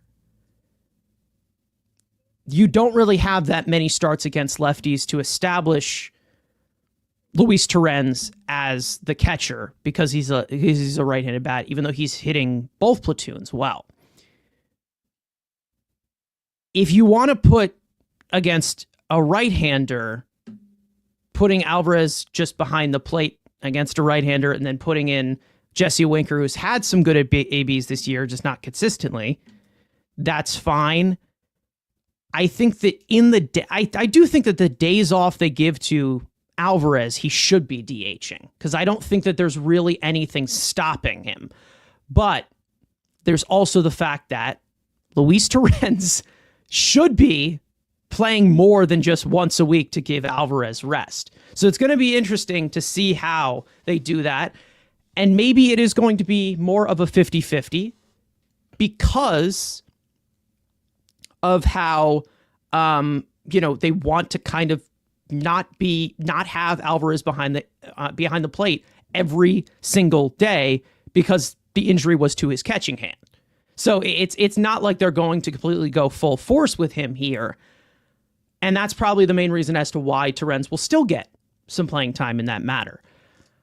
I want to see how they do balance that out. David Stearns was asked about it just now because he is actually in a press conference giving his comments, saying that Francisco Alvarez would definitely be the Mets starting catcher upon his return. He's saying, I think we have two catchers we feel really good about. Mendy's going to decide who plays every day and who gives the best chance to win. We certainly think Alvy's going to be a huge part of that. And I think that this is a discussion that is so great to have, especially compared to the past where we were talking about, we should give Tomas Nido playing time over James McCann, even though both of them suck. This is a lot better of a conversation to have. Torrens has been a quality player ever since he came to the Mets. Francisco Alvarez, lots of upside. We know what he is capable of, and hopefully he does develop into that player. And we'll see how they find that balance. So it is whatever. I'm curious to see how they do that, but I don't think that Luis Torrens' impact behind the plate or at the plate now should be completely ignored. And I will say, hitting habits, not overall power and overall explosiveness, and overall show, the overall hitting prowess that he has and hitting habits have been better as a Met as compared to Francisco Alvarez in the major leagues. And I don't think that that's a hot take. Sorry. And whether, again, he's putting together quality at bats. I mean, he's working counts. He's using all fields. I mean, he really has. He's hitting the ball hard, like you said. As far as habits, the process, everything is correct that he's doing at the plate. He's doing everything right. And with Alvarez, we still don't know what that new swing is. I mean, that's the thing to not forget. Like, this is a guy that's doing a different stance every month, and now has a very different swing than he did in the past. Sounds like someone else I know.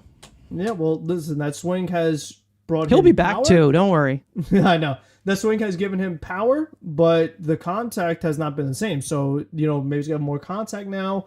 It's still going to be an up and down experience. And with his defense, we know that he has good moments, bad moments. So, like you said, I think, especially considering the injury to the catching hand, if you want to do like a 65 to, that's like Alfred's got 65% of the playing time or 70% for now. I'm good with that as far as catcher with some DH. So he's still working on that swing and still getting those reps in the major league level so that he is ready to be full go, especially if Winker and Marte continue to struggle. So, that could be the way they go. But I think like, Stearns is saying, like, Mendy has the final say, and if Torrens is significantly outplaying him, I think Torrens is going to get more playing time. I don't think he's just going to go totally, you're just not going to see him anymore. So he's another one like Acuna where like these games are going to be very interesting to watch as far as like, Torrens is still trying to show that he's like, wait a minute, like I could still stay in this lineup. So I'm very interested to see how he does tonight, especially moving up in the order in that 6th spot. Maybe gets more opportunities, maybe not, because of the two guys in front have been not very good. So I am interested, though, that they are rewarding him. It is going noticed by the manager that he is moving up in the order, and we'll see how it pays off. I mean, we'll see how they do split this thing across. I don't think, again, it's probably just more of what they're teaching to these catchers of where you want them to just frame pitches, obviously, because anything that you can get into the zone and trying to get chases, it's obviously more of the efficient way with pitchers now, so the blocking is not great. The blocking was a massive problem for Alvarez. He was one of the worst among catchers last year with that. Ken's saying that Alvarez cannot throw anybody out. I don't think that this is going to be a problem continuously. I still think he's going to get better at it only just because I know that he can get that ball out of his hand very, very quick. So he's going to find that median eventually. He is still young. You don't see typically a 23-year-old catcher in the major leagues. So that's something that I'm willing. Blocking, different story. Not great. But again, hopefully, I'm hoping, okay, that you have less of wild pitches and less of bouncing balls into the dirt than you did last year, where this entire pitching staff was just walking the entirety of the ballpark, and they were walking some of the fans in the stands as well. So that's how bad it was. So hopefully we have a little bit more competitive pitches as to where the blocking is not going to be on full display. I am willing to trust what Alvarez does defensively, but again, Luis Torrens, it's so hard to ignore what he has been able to do, because there has been plenty of instances where he has saved this team's ass, not just with runners on the base paths, but also the fact that there has been a few plays where infielders have overthrown him and he's slapped the tag down. There has been instances where, one point there's been instances where one point we can say that he bailed out the offense. Like there's been times where we can specifically say this. Now, the best way to wrap up this entire Cardinals series is obviously with everyone's favorite segment. But before we do go into that, I just want to talk about one thing that went on going into this series, and that was Phil Maton. Phil Maton decided to open his mouth, say it was personal that nobody signed him as quickly as they did, and he ended up getting, $2 million from the Cardinals. He had not given up a single run throughout the entire year going into this series, and in 2 of these games, he ended up blowing the game, giving away crucial runs. I guess, he's already gone because the Cardinals are traveling somewhere else. But welcome back, jackass. I don't know.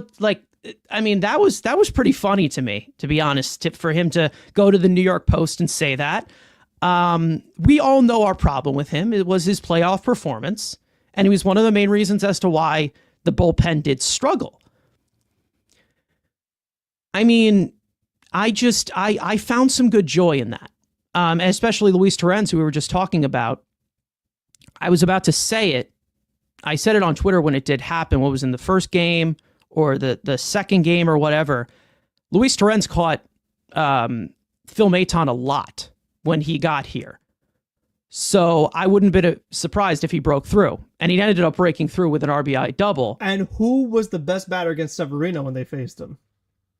Luis Torrens. So he pays attention to what he's doing with his pitchers. It's almost like when we've seen Jan Gomes beat up on Max Scherzer, we've seen James McCann do well against Justin Verlander, I'm pretty sure, before when they were in Detroit together or whatever. Like there's things where, I think at one point, like the catcher pitcher relationship, I think we have to realize how attached to the hip this relationship is in this game. Like the battery is very, very crucial in that way. And if the catcher knows and is facing them, that's just one of, those factors of a great, that's just one of those factors of a great piece of the pitcher catcher relationship and how in-depth it is. But also, Maton definitely on his way out was not great. So let's see how that all gets established going forward. I don't know who else he has caught in his history. I don't know. Has he caught anybody on the Yankees when he was with the Yankees? I don't know. Maybe he caught some of these Well, guys. he was in the minors, but I think the interesting match would be if they face the Brewers, they face Quintana, because Quintana's been great with Milwaukee. So, I mean, that'd be a game I'd start him and see how that goes if he continues this trend. It just continues to be one of those things, because like, even though it never really happened, we just played the Cardinals, so it's good and good theme. Even though it never happened because they were always teammates throughout their entire careers, if you see Adam Wainwright on there, you're like, and you have as your opponent, and you have Yadier Molina, you're going to be like, okay, this guy's batting third for me right now, because he knows that he knows, like, left and right, Yeah, one more thing with Adam Wainwright. He did the game on Saturday, and I doubt you noticed this, because only someone like me would notice this. Did you see the part when they were talking about the City Food Field, and Adam Wainwright had like this big tray of a bunch of food? Did you see that part?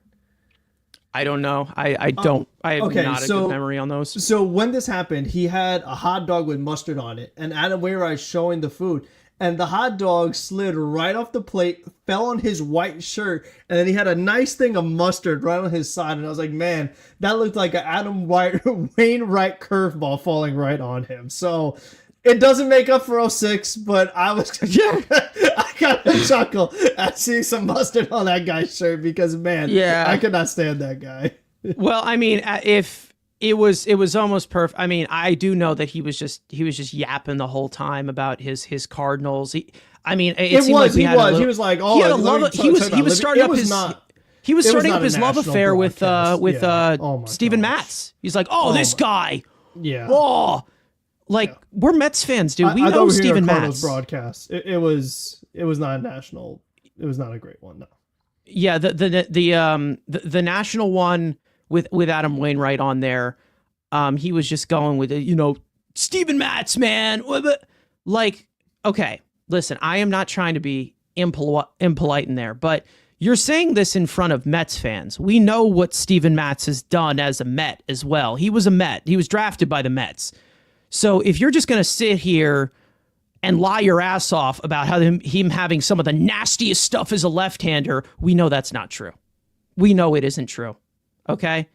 Whether you feel about Steven Matz or whatever, there's a reason why he was traded before Steve Cohen even came in here. I don't think the sale wasn't even approved. It was one of the first things they did.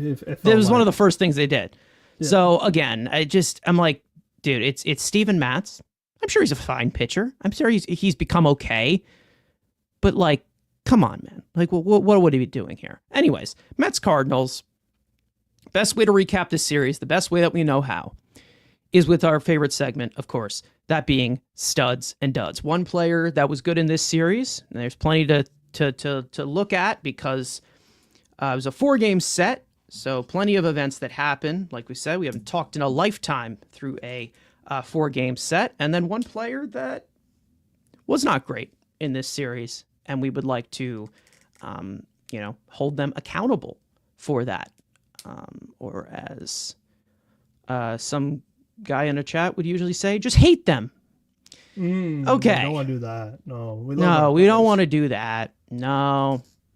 Criticism is great, and listen, criticism is whatever. But if you can dish it out and can't take it, that's your problem. Anyways, speaking of, Frank, I'll go to you. Your stud for this series.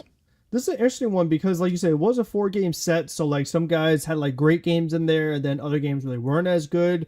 The guy that was going to get it when the series started was Vientos, because he had started off with the home run going to the opposite field, just barely got over the wall. It just hit the foul pole. So I was glad to see him at least get one over the fence and just help his confidence, because then he followed up with the home run the next day. So, I mean, he was off to a great start, but then he missed the rest of the series. So I want to give it to him. The other guy that is really in consideration is Lindor. I mean, he had a 3-hit game in game 1.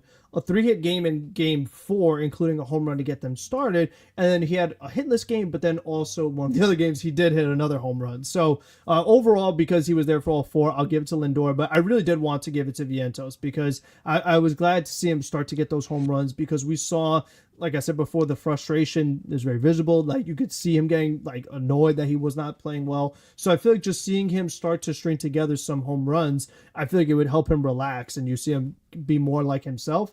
But then he goes down early in the game, and we're not sure if he's able to build off it yet. So we still have to kind of wait and see where he's at. But those are the guys that really stood out the most to me. Yeah. Listen, I think Lindor at this point, it's great to see him producing in April, because we know that there is a trend here. It doesn't seem like he's fully in form yet, but it also just leaves you more left to be shown, I think, at this point, because we know what he is capable of. We'll see, like we said with the lineup construction, we'll see how long it goes.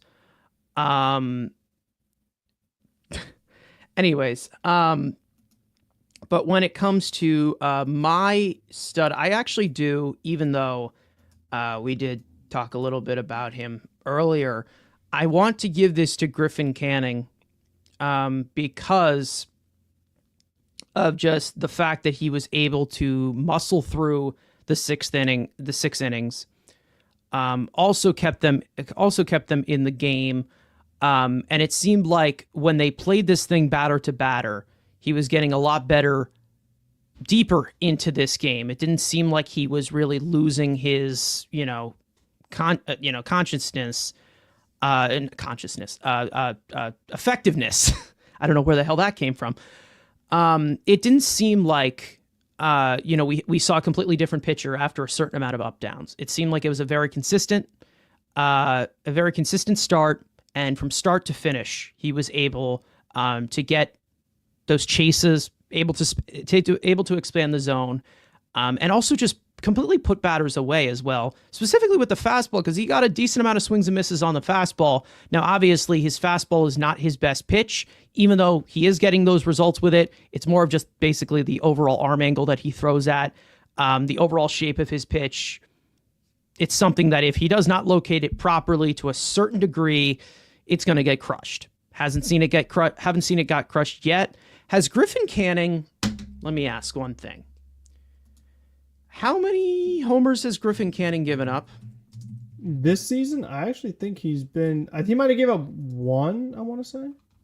He gave up 2. I feel like they were both, I think at least one was in Houston. I remember he's given up 2. Yeah. So right now he's at 2. Yeah, so he's given up 2. I'm pretty sure of the last 2 seasons, he's given up like 53. So again, listen, I think we're on a good pace here. So again, it's all really just about overall limiting the barrel, not just the overall hard contact, because again, the contact management is whatever. But again, if you're able to get those innings from him and you're able to have him throw a pitch in the 6th inning, giving up 2 home runs, I mean, again, like in 4 starts, I will take that. Especially from the salary that he gave him. They gave him, what was it, $4.25 million. Anything from that, I don't know, 3-run ball range is fine with me. And I think that he did a really, really good job setting the tone for this series of how the Mets were going to pitch to some hot Cardinals hitters this year. And we know, they started off pretty hot, this Cardinals offense. A lot of guys in that lineup. Is Canning velos up? I saw 95. He's touched 96 a few times this year. His average is still the same as last year, though. On the fastball, it's still 93.4.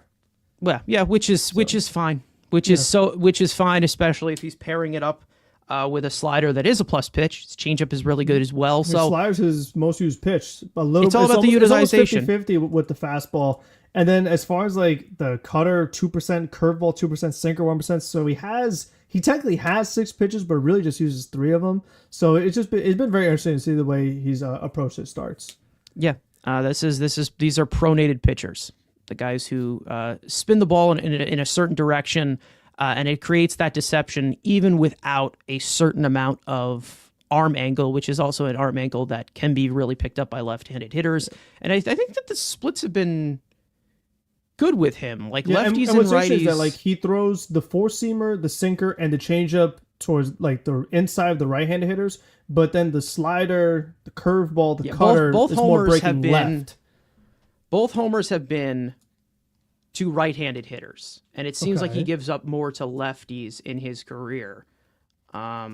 So I mean, I don't know. I feel like the adjustments are very visible for him, and it's all really just maintaining a pitch count that's good enough to continue.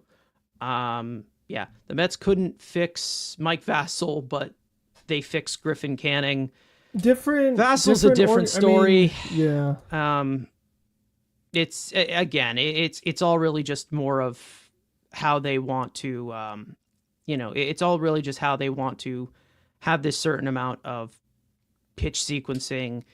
It doesn't all have to be completely flashy for them to piece these things together. And I think with the health of these starting pitchers these days, it's all really just about sticking to something that's efficient and not something that's fantastic and dazzles off the page. Because you can have all the talent in the world, if you don't execute things properly, you're still going to get beat no matter what. Because we've seen some of the best stuff in the game. Even they have some shitty outings. I mean, we've seen guys like Corbin Burns have rough outings, which every Mets fan wanted this offseason. We've seen guys like Dylan Cease have bad outings. I mean, we've seen some really, really bad outings for a lot of these guys.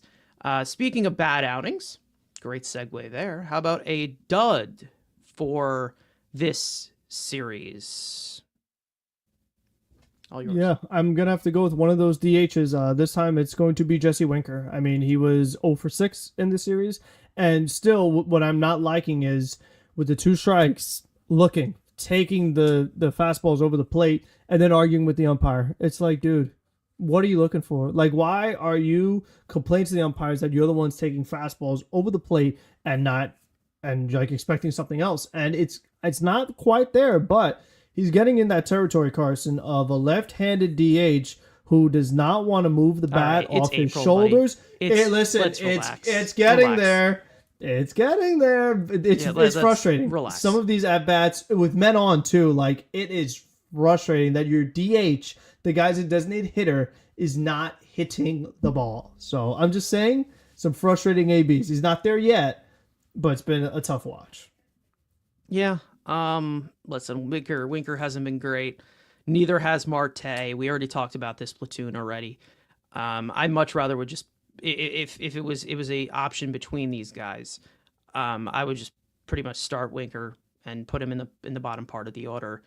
But it's just, I like, again, we said that this was going to be a weak platoon, and they still went ahead and did it anyway. So hopefully, I'm hoping that they do address this at the deadline. But now is not the time to discuss things like that.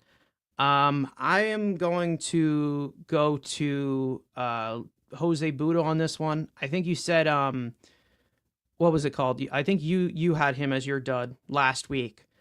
It's all just about the sequencing, like we've said, the slider usage, too much of that. He needs to realize that the fastball changeup, which are pitches that tunnel, is the main reason as to why he built success in the major leagues in the first place. So let's go back to the obvious. Your changeup is a good pitch. Your fastball has a good amount of shape. Let's utilize that. Don't need to go to a slider. Don't need to get fancy or anything. If it ain't broke, don't fix it. That's kind of how it is. And that's what I'm not trying to go down that Chase and Shreve type of rabbit hole with pitch usage, and just leaving things over the plate and being overconfident with things, and then just getting completely shelled in the process. As for some of the questions in this chat, I do want to go into one more. Obviously, like we said, with this DH platoon, saying opinions on playing Marte more to get him going, Winker off the bench. I don't want to play either of them at this current moment. Winker, I think, gives you a better chance to win. I think that he's the better option. Marte, I don't see anything. Like, I don't think that this guy seems like he's just mailing it in at this point. And then we've said this already. But it's a weak platoon, like we've said, and it's not great at all. It's not good, and it's hurting the lineup. We know it is. I cannot wait to actually get an actual legitimate DH in this lineup. Who that may be, who knows? I have a few guys in mind. But it's really just a crapshoot at this moment. I still would play Winker in there, but I'm not saying that Winker is going to be the ultimate world beater. I just think he's a better option than Marte, and that really does not say much at this current moment. And it really, really just shows, considering how many right-handed DHs they've actually had this year. They've had Vientos DH, they've had other guys DH this year. It just shows you how useless of a roster spot this is.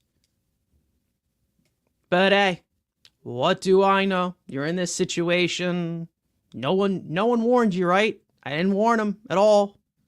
This is just the points of the lineup. It's like, when I hear well, the bottom of the lineup's not doing anything. And why is that? Why is that? Nobody wants to answer that.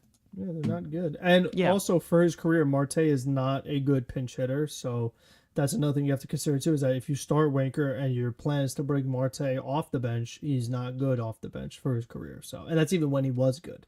So I don't think it's going to get better now. I am expecting absolutely nothing from Starling Marte. That's literally how it is. Now, we're going over the times, of course, a little bit with our show, but I do want to get to, obviously, this upcoming series, which will be starting in about 2 hours from when we are live as of right now. And that would be the upcoming series with the Philadelphia Phillies, who are 2 games behind the Mets for first place in the National League East. And even though it's April, you don't really have a chance to bury them right now because it's the middle of April, but you do have the opportunity, after the last impression you have made in the National League Division Series, to shove them in a locker. You do have the opportunity to do that, and hopefully they do take advantage of it. Now, obviously, for the overall upcoming series probables, Tyler McGill is going to make the start tonight against Aaron Nola, who we have seen many times against the Mets have a very, very good career against them. He has struggled so far, so I'm sure that these bats will help him get back on the horse because they like to troll against Aaron Nola all the time. I'm not bitter whatsoever when they play him. Anyways, that will be at 7:10 tonight. 7:10 tomorrow night, Griffin Canning will make yet another start. It will be up against Christopher Sanchez. That will be one of the few lefties that they have faced this year. They haven't faced him that much. So we will see how they construct that as well. Griffin Canning looking to build off of a 6-inning performance, like I said, for the first game of this series. And then game 3, it's lined up as of right now for David Peterson, but we don't know completely. And he will go up against, or maybe we will go up against our old pal, Zach Wheeler, who is off to a pretty decent start to the season. A few notes that I do want to make about this series. Bryce Harper, red hot, scorching hot right now to start the year. Kyle Schwarber, shit wrecker. We know that he is. I don't want to make the joke that everyone does make on Twitter and social media, but Nicholas Castellanos, listen, whatever. For the heck of it, the Pope did die today. So again, I'm not saying that it is a joke that we should make, but it has to be put out there, right? We know that the story of the last series that they played in the division series, the Mets beat the living crap out of their bullpen, out of the Phillies bullpen that was good all year. This year, especially recently, the Phillies bullpen has been a disaster. Aside from, Alvarado has And Strom. obviously, Strom have been good. But the rest of that bullpen has really, really, really struggled. So again, trying to make the starter not go 8 innings would be fantastic. We know that we have Nola, who we know can go deep into games if you get him on a roll. We know that Christopher Sanchez is quite a rubber arm as well. And then, of course, Zach Wheeler, who can eat innings like it's crazy. So, again, got to find a way to knock them out of this game. Some other things that you're looking forward to, Frank, or not looking forward to in this series. 2 games behind us.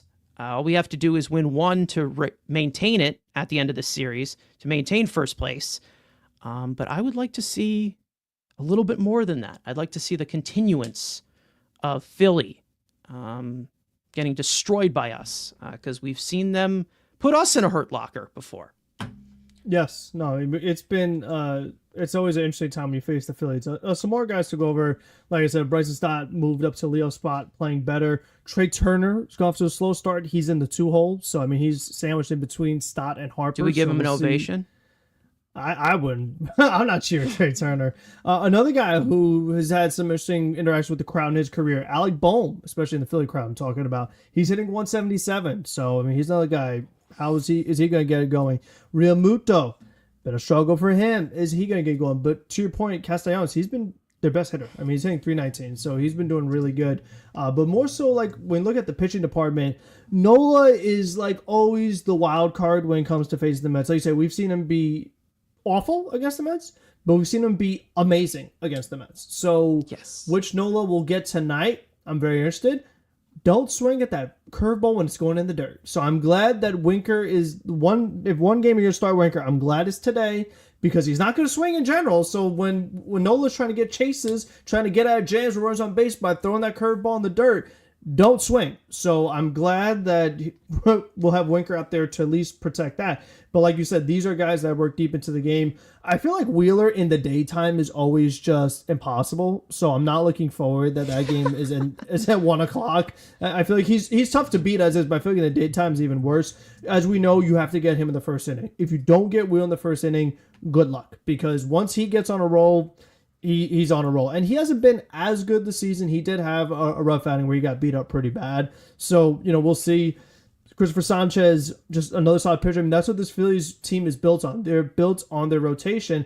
And the guy with the lowest ERA, the 2 guys with the lowest ERA, Jesus Luzardo, he's a lefty. The Mets are not seeing him in the series. Then the other guy with the lowest ERA, Taijuan Walker. The Mets are not seeing him either. So, they're facing a tough rotation, but it could have been worse. So they're lucky that they're escaping that. But like you said, it's a tough rotation. If somehow you could work the pitch count, get to their bullpen, that's the key to being the Phillies. And be careful to Harper, be careful to Schwarber. We go over it a ton, but those are the guys to really keep an eye out for.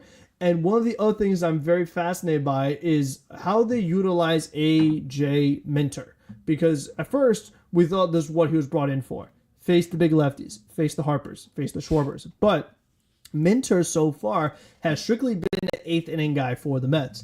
And if it's me, and it's like, let's say that Harper, Schwarber are due up in the 7th, I would go Minter in the 7th and then have Stanek pitch the 8th, and then whatever Diaz does the 9th, we'll see.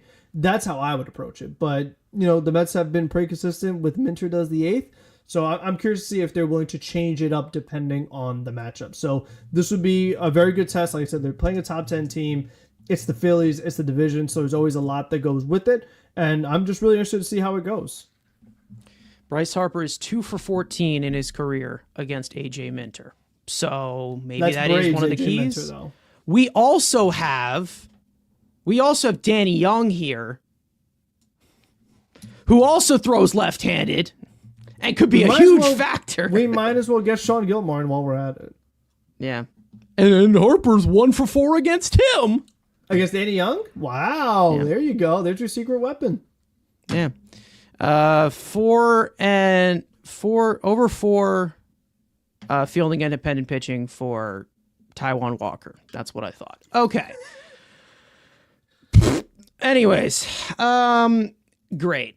Anyways, so yeah, you're facing the front part of this rotation that has been, I guess, okay. Again, they are built on a better rotation. It was seen as the rotation that the Mets can't beat in this situation. So I'm looking to the top guys. I'm looking to Juan Soto. That would be nice for him to, I don't know, maybe get your first home run at Citi Field. Alonso, keep it going. I don't know who's going to be behind you, backing you up, because Vientos doesn't look like he's playing in this first game. Lindor, clean up tonight. Yeah, Nemo's batting cleanup tonight. Lindor, I know, has a rough past against Nola as well. If I can look this one up. And Estevez is not a Philly anymore either. That's another piece that we were talking about them earlier in their bullpen. They don't have Estevez anymore. They don't have Hoffman anymore. And they brought in Romano. He's been awful. So it's not quite the same Phillies bullpen as it was before. Yeah. Francisco Lindor has a career .551 OPS against Aaron Nola, 7 for 33.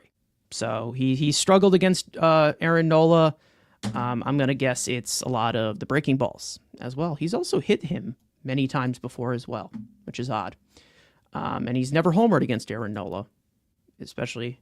Anyways, Pete has a ton of homers against Aaron Nola. He also has a ton of strikeouts against Aaron Nola. He's faced them a lot. I mean, he has faced them a lot. Here, so Nola's been here, so it's been a battle between those two. There's been battles that he's won, and there's been battles that Aaron Nola has won. But he does have a good career against him. That is correct. But he also has struck out 14 times against him. So we'll see how he approaches this. Hopefully, more disciplined Pete. We'll see how many pitches he does get to hit with the protection of this lineup, since they're a little bit shorthanded with Mark Vientos not in the lineup. And yes, I know Mark Vientos is not playing well, but he still is a threat at the plate.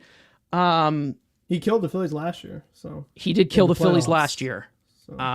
Where's Mark Canha when you need him? Speaking of killing the Phillies, right?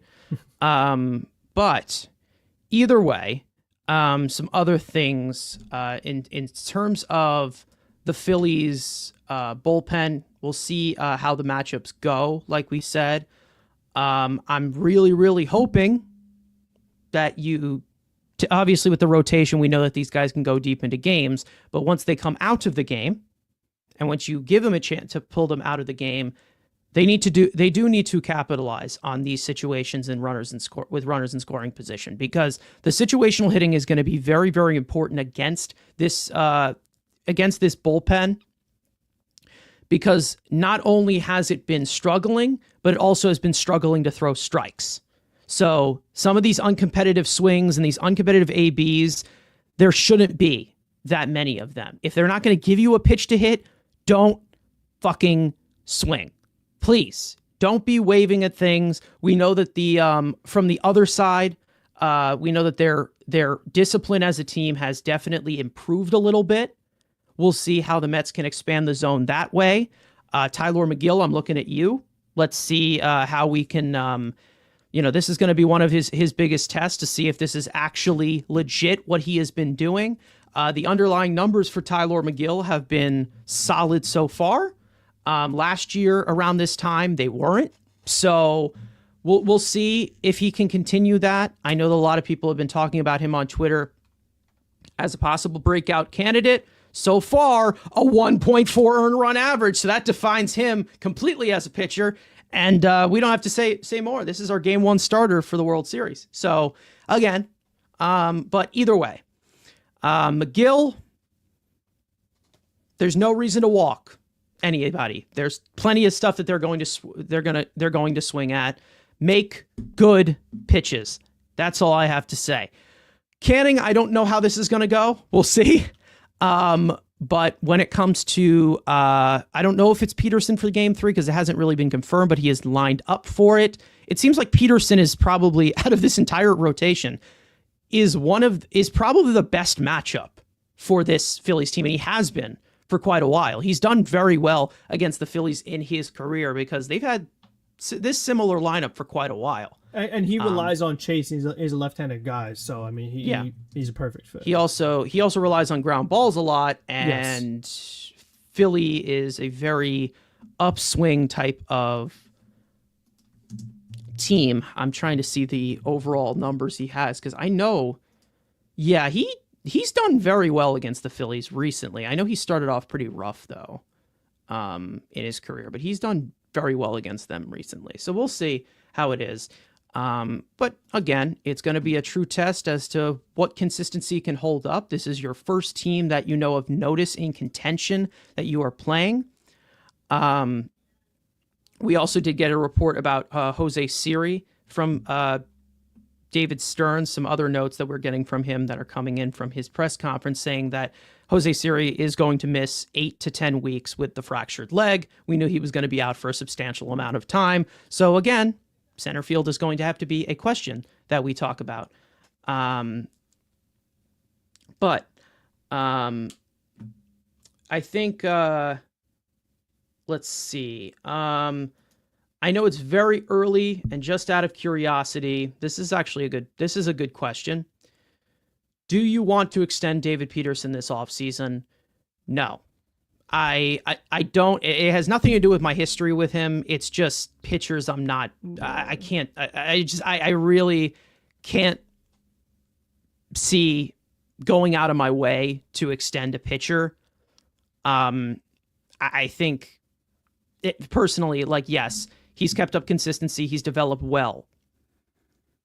But like, I also am in a situation where things need to flow better and they can't just keep on going back to the well. So if there's a price that keeps going up for somebody like David Peterson, I'm not going to completely outbid them and say that they need him strictly.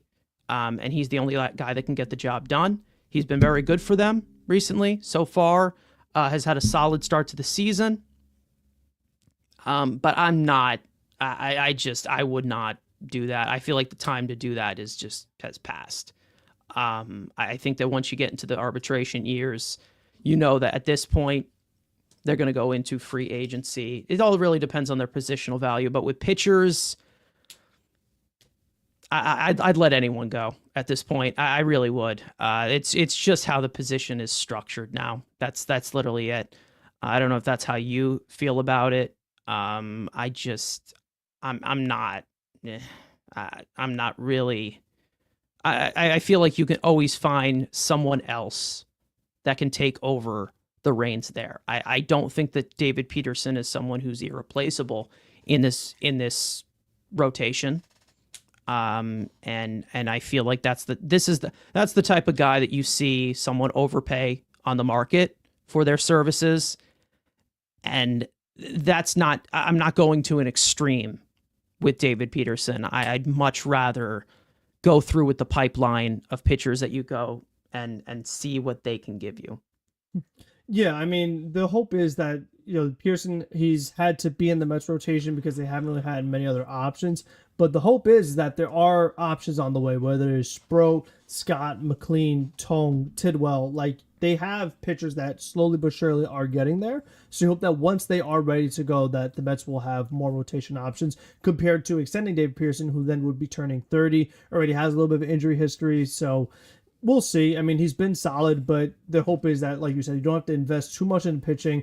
The best way to do it is the internal pitching that you have, and then David Stearns finding other guys, finding your Griffin Cannings and other players like that to help fill the rotation should be enough to get it done instead of overpaying somebody. Because like you said, I mean, one of the things with Pearson too is that he's left-handed, so maybe he gets even more value on the free agent market because, as we mentioned earlier, there's less lefties that you see in the starting rotation, just generally speaking, in baseball. So maybe he has a little extra value because you look at a guy who has a 3 ERA on one team is right-handed and another guy is left-handed, David Pearson. They both have 3 ERA. Maybe David Pearson's going to get more money. So I feel like that's another thing you have to consider too when looking at the market of your players. Yeah, I'm not looking to completely go back to the well every single time. And listen, we will have the same discussion for anybody. If Griffin Canning continues to pitch like this, he'll be a free agent at the end of the year. There's some things where I'm like, okay, yes, the guy has pitched well, but that doesn't mean he's going to continue to pitch well. And there's always things that go downstream. I've talked about Minaya being the one guy that I'd consider bringing back. They ended up bringing him back, and so far it's not looking great because he got hurt to start off the season. And that was one of the main reasons as to why. So it's, again, anything can snap at any point, and I'm not committing anything to a pitcher that is a body. David Peterson's been a good contributor for this team. He's definitely developed well. He's done a very, very, very good job into, pitching to a certain way where he can, go deeper into games. But I think that right now you're in a point where running the clock out is the best way to go. I just don't see David Peterson as the guy that I would commit to long term. It all really depends on what the price is, and I do think that he'll get a decent amount of raise in arbitration 3. What is he getting this year? It's like $5 million or whatever. We'll see how they do that, but I'm not in any really rush to really pay anyone at this current moment. And pitching, I have no trust in there. Yeah, Peterson is finally a decent number 3, but why marry him? Yeah, listen, I want to just keep the flow of this, of who's starting today, who's available today, have a bunch of guys through a committee that can help you out. And with David Stearns at the helm, he's going to be able to do that. I'm not linking myself to somebody because they gave you a piece of results that were good. And again, we're going to ask the same question about Senga. We're going to ask the same question about maybe Clay Holmes if he turns into a quality starting pitcher. We're going to ask the same thing about that. And then the new guys will come in. Everyone will tell you Stearns is an idiot. He's stupid. Why is he bringing this guy in? Look at his ERA. They'll do well. And then it's like, oh, we got to keep him. Oh, and if they don't keep him, they're stupid. And then they bring in new guys. And it's going to be a vicious cycle continuing.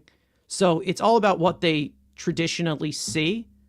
And I think that right now, an extension for somebody like him, I just think right now it's just kind of unnecessary. It really has nothing to do with my thoughts about him. It really just more has to do with that position and not locking yourself into pretty much anything.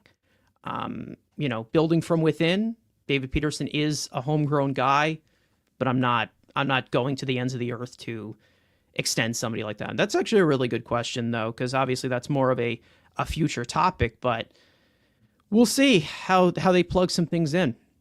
Frank, if there's anything else you want to say on that topic, I think we're pretty much going to overtime here with today's episode. Obviously, Mets versus Phillies at 7 o'clock as we are currently recording this, less than 2 hours. Of course, Mets 2-game lead on the Phillies for the division. Early, it's still April, so records are not something that we're taking completely to heart, but the Mets have been on a little bit of a roll to start off this season, and hopefully they can continue it.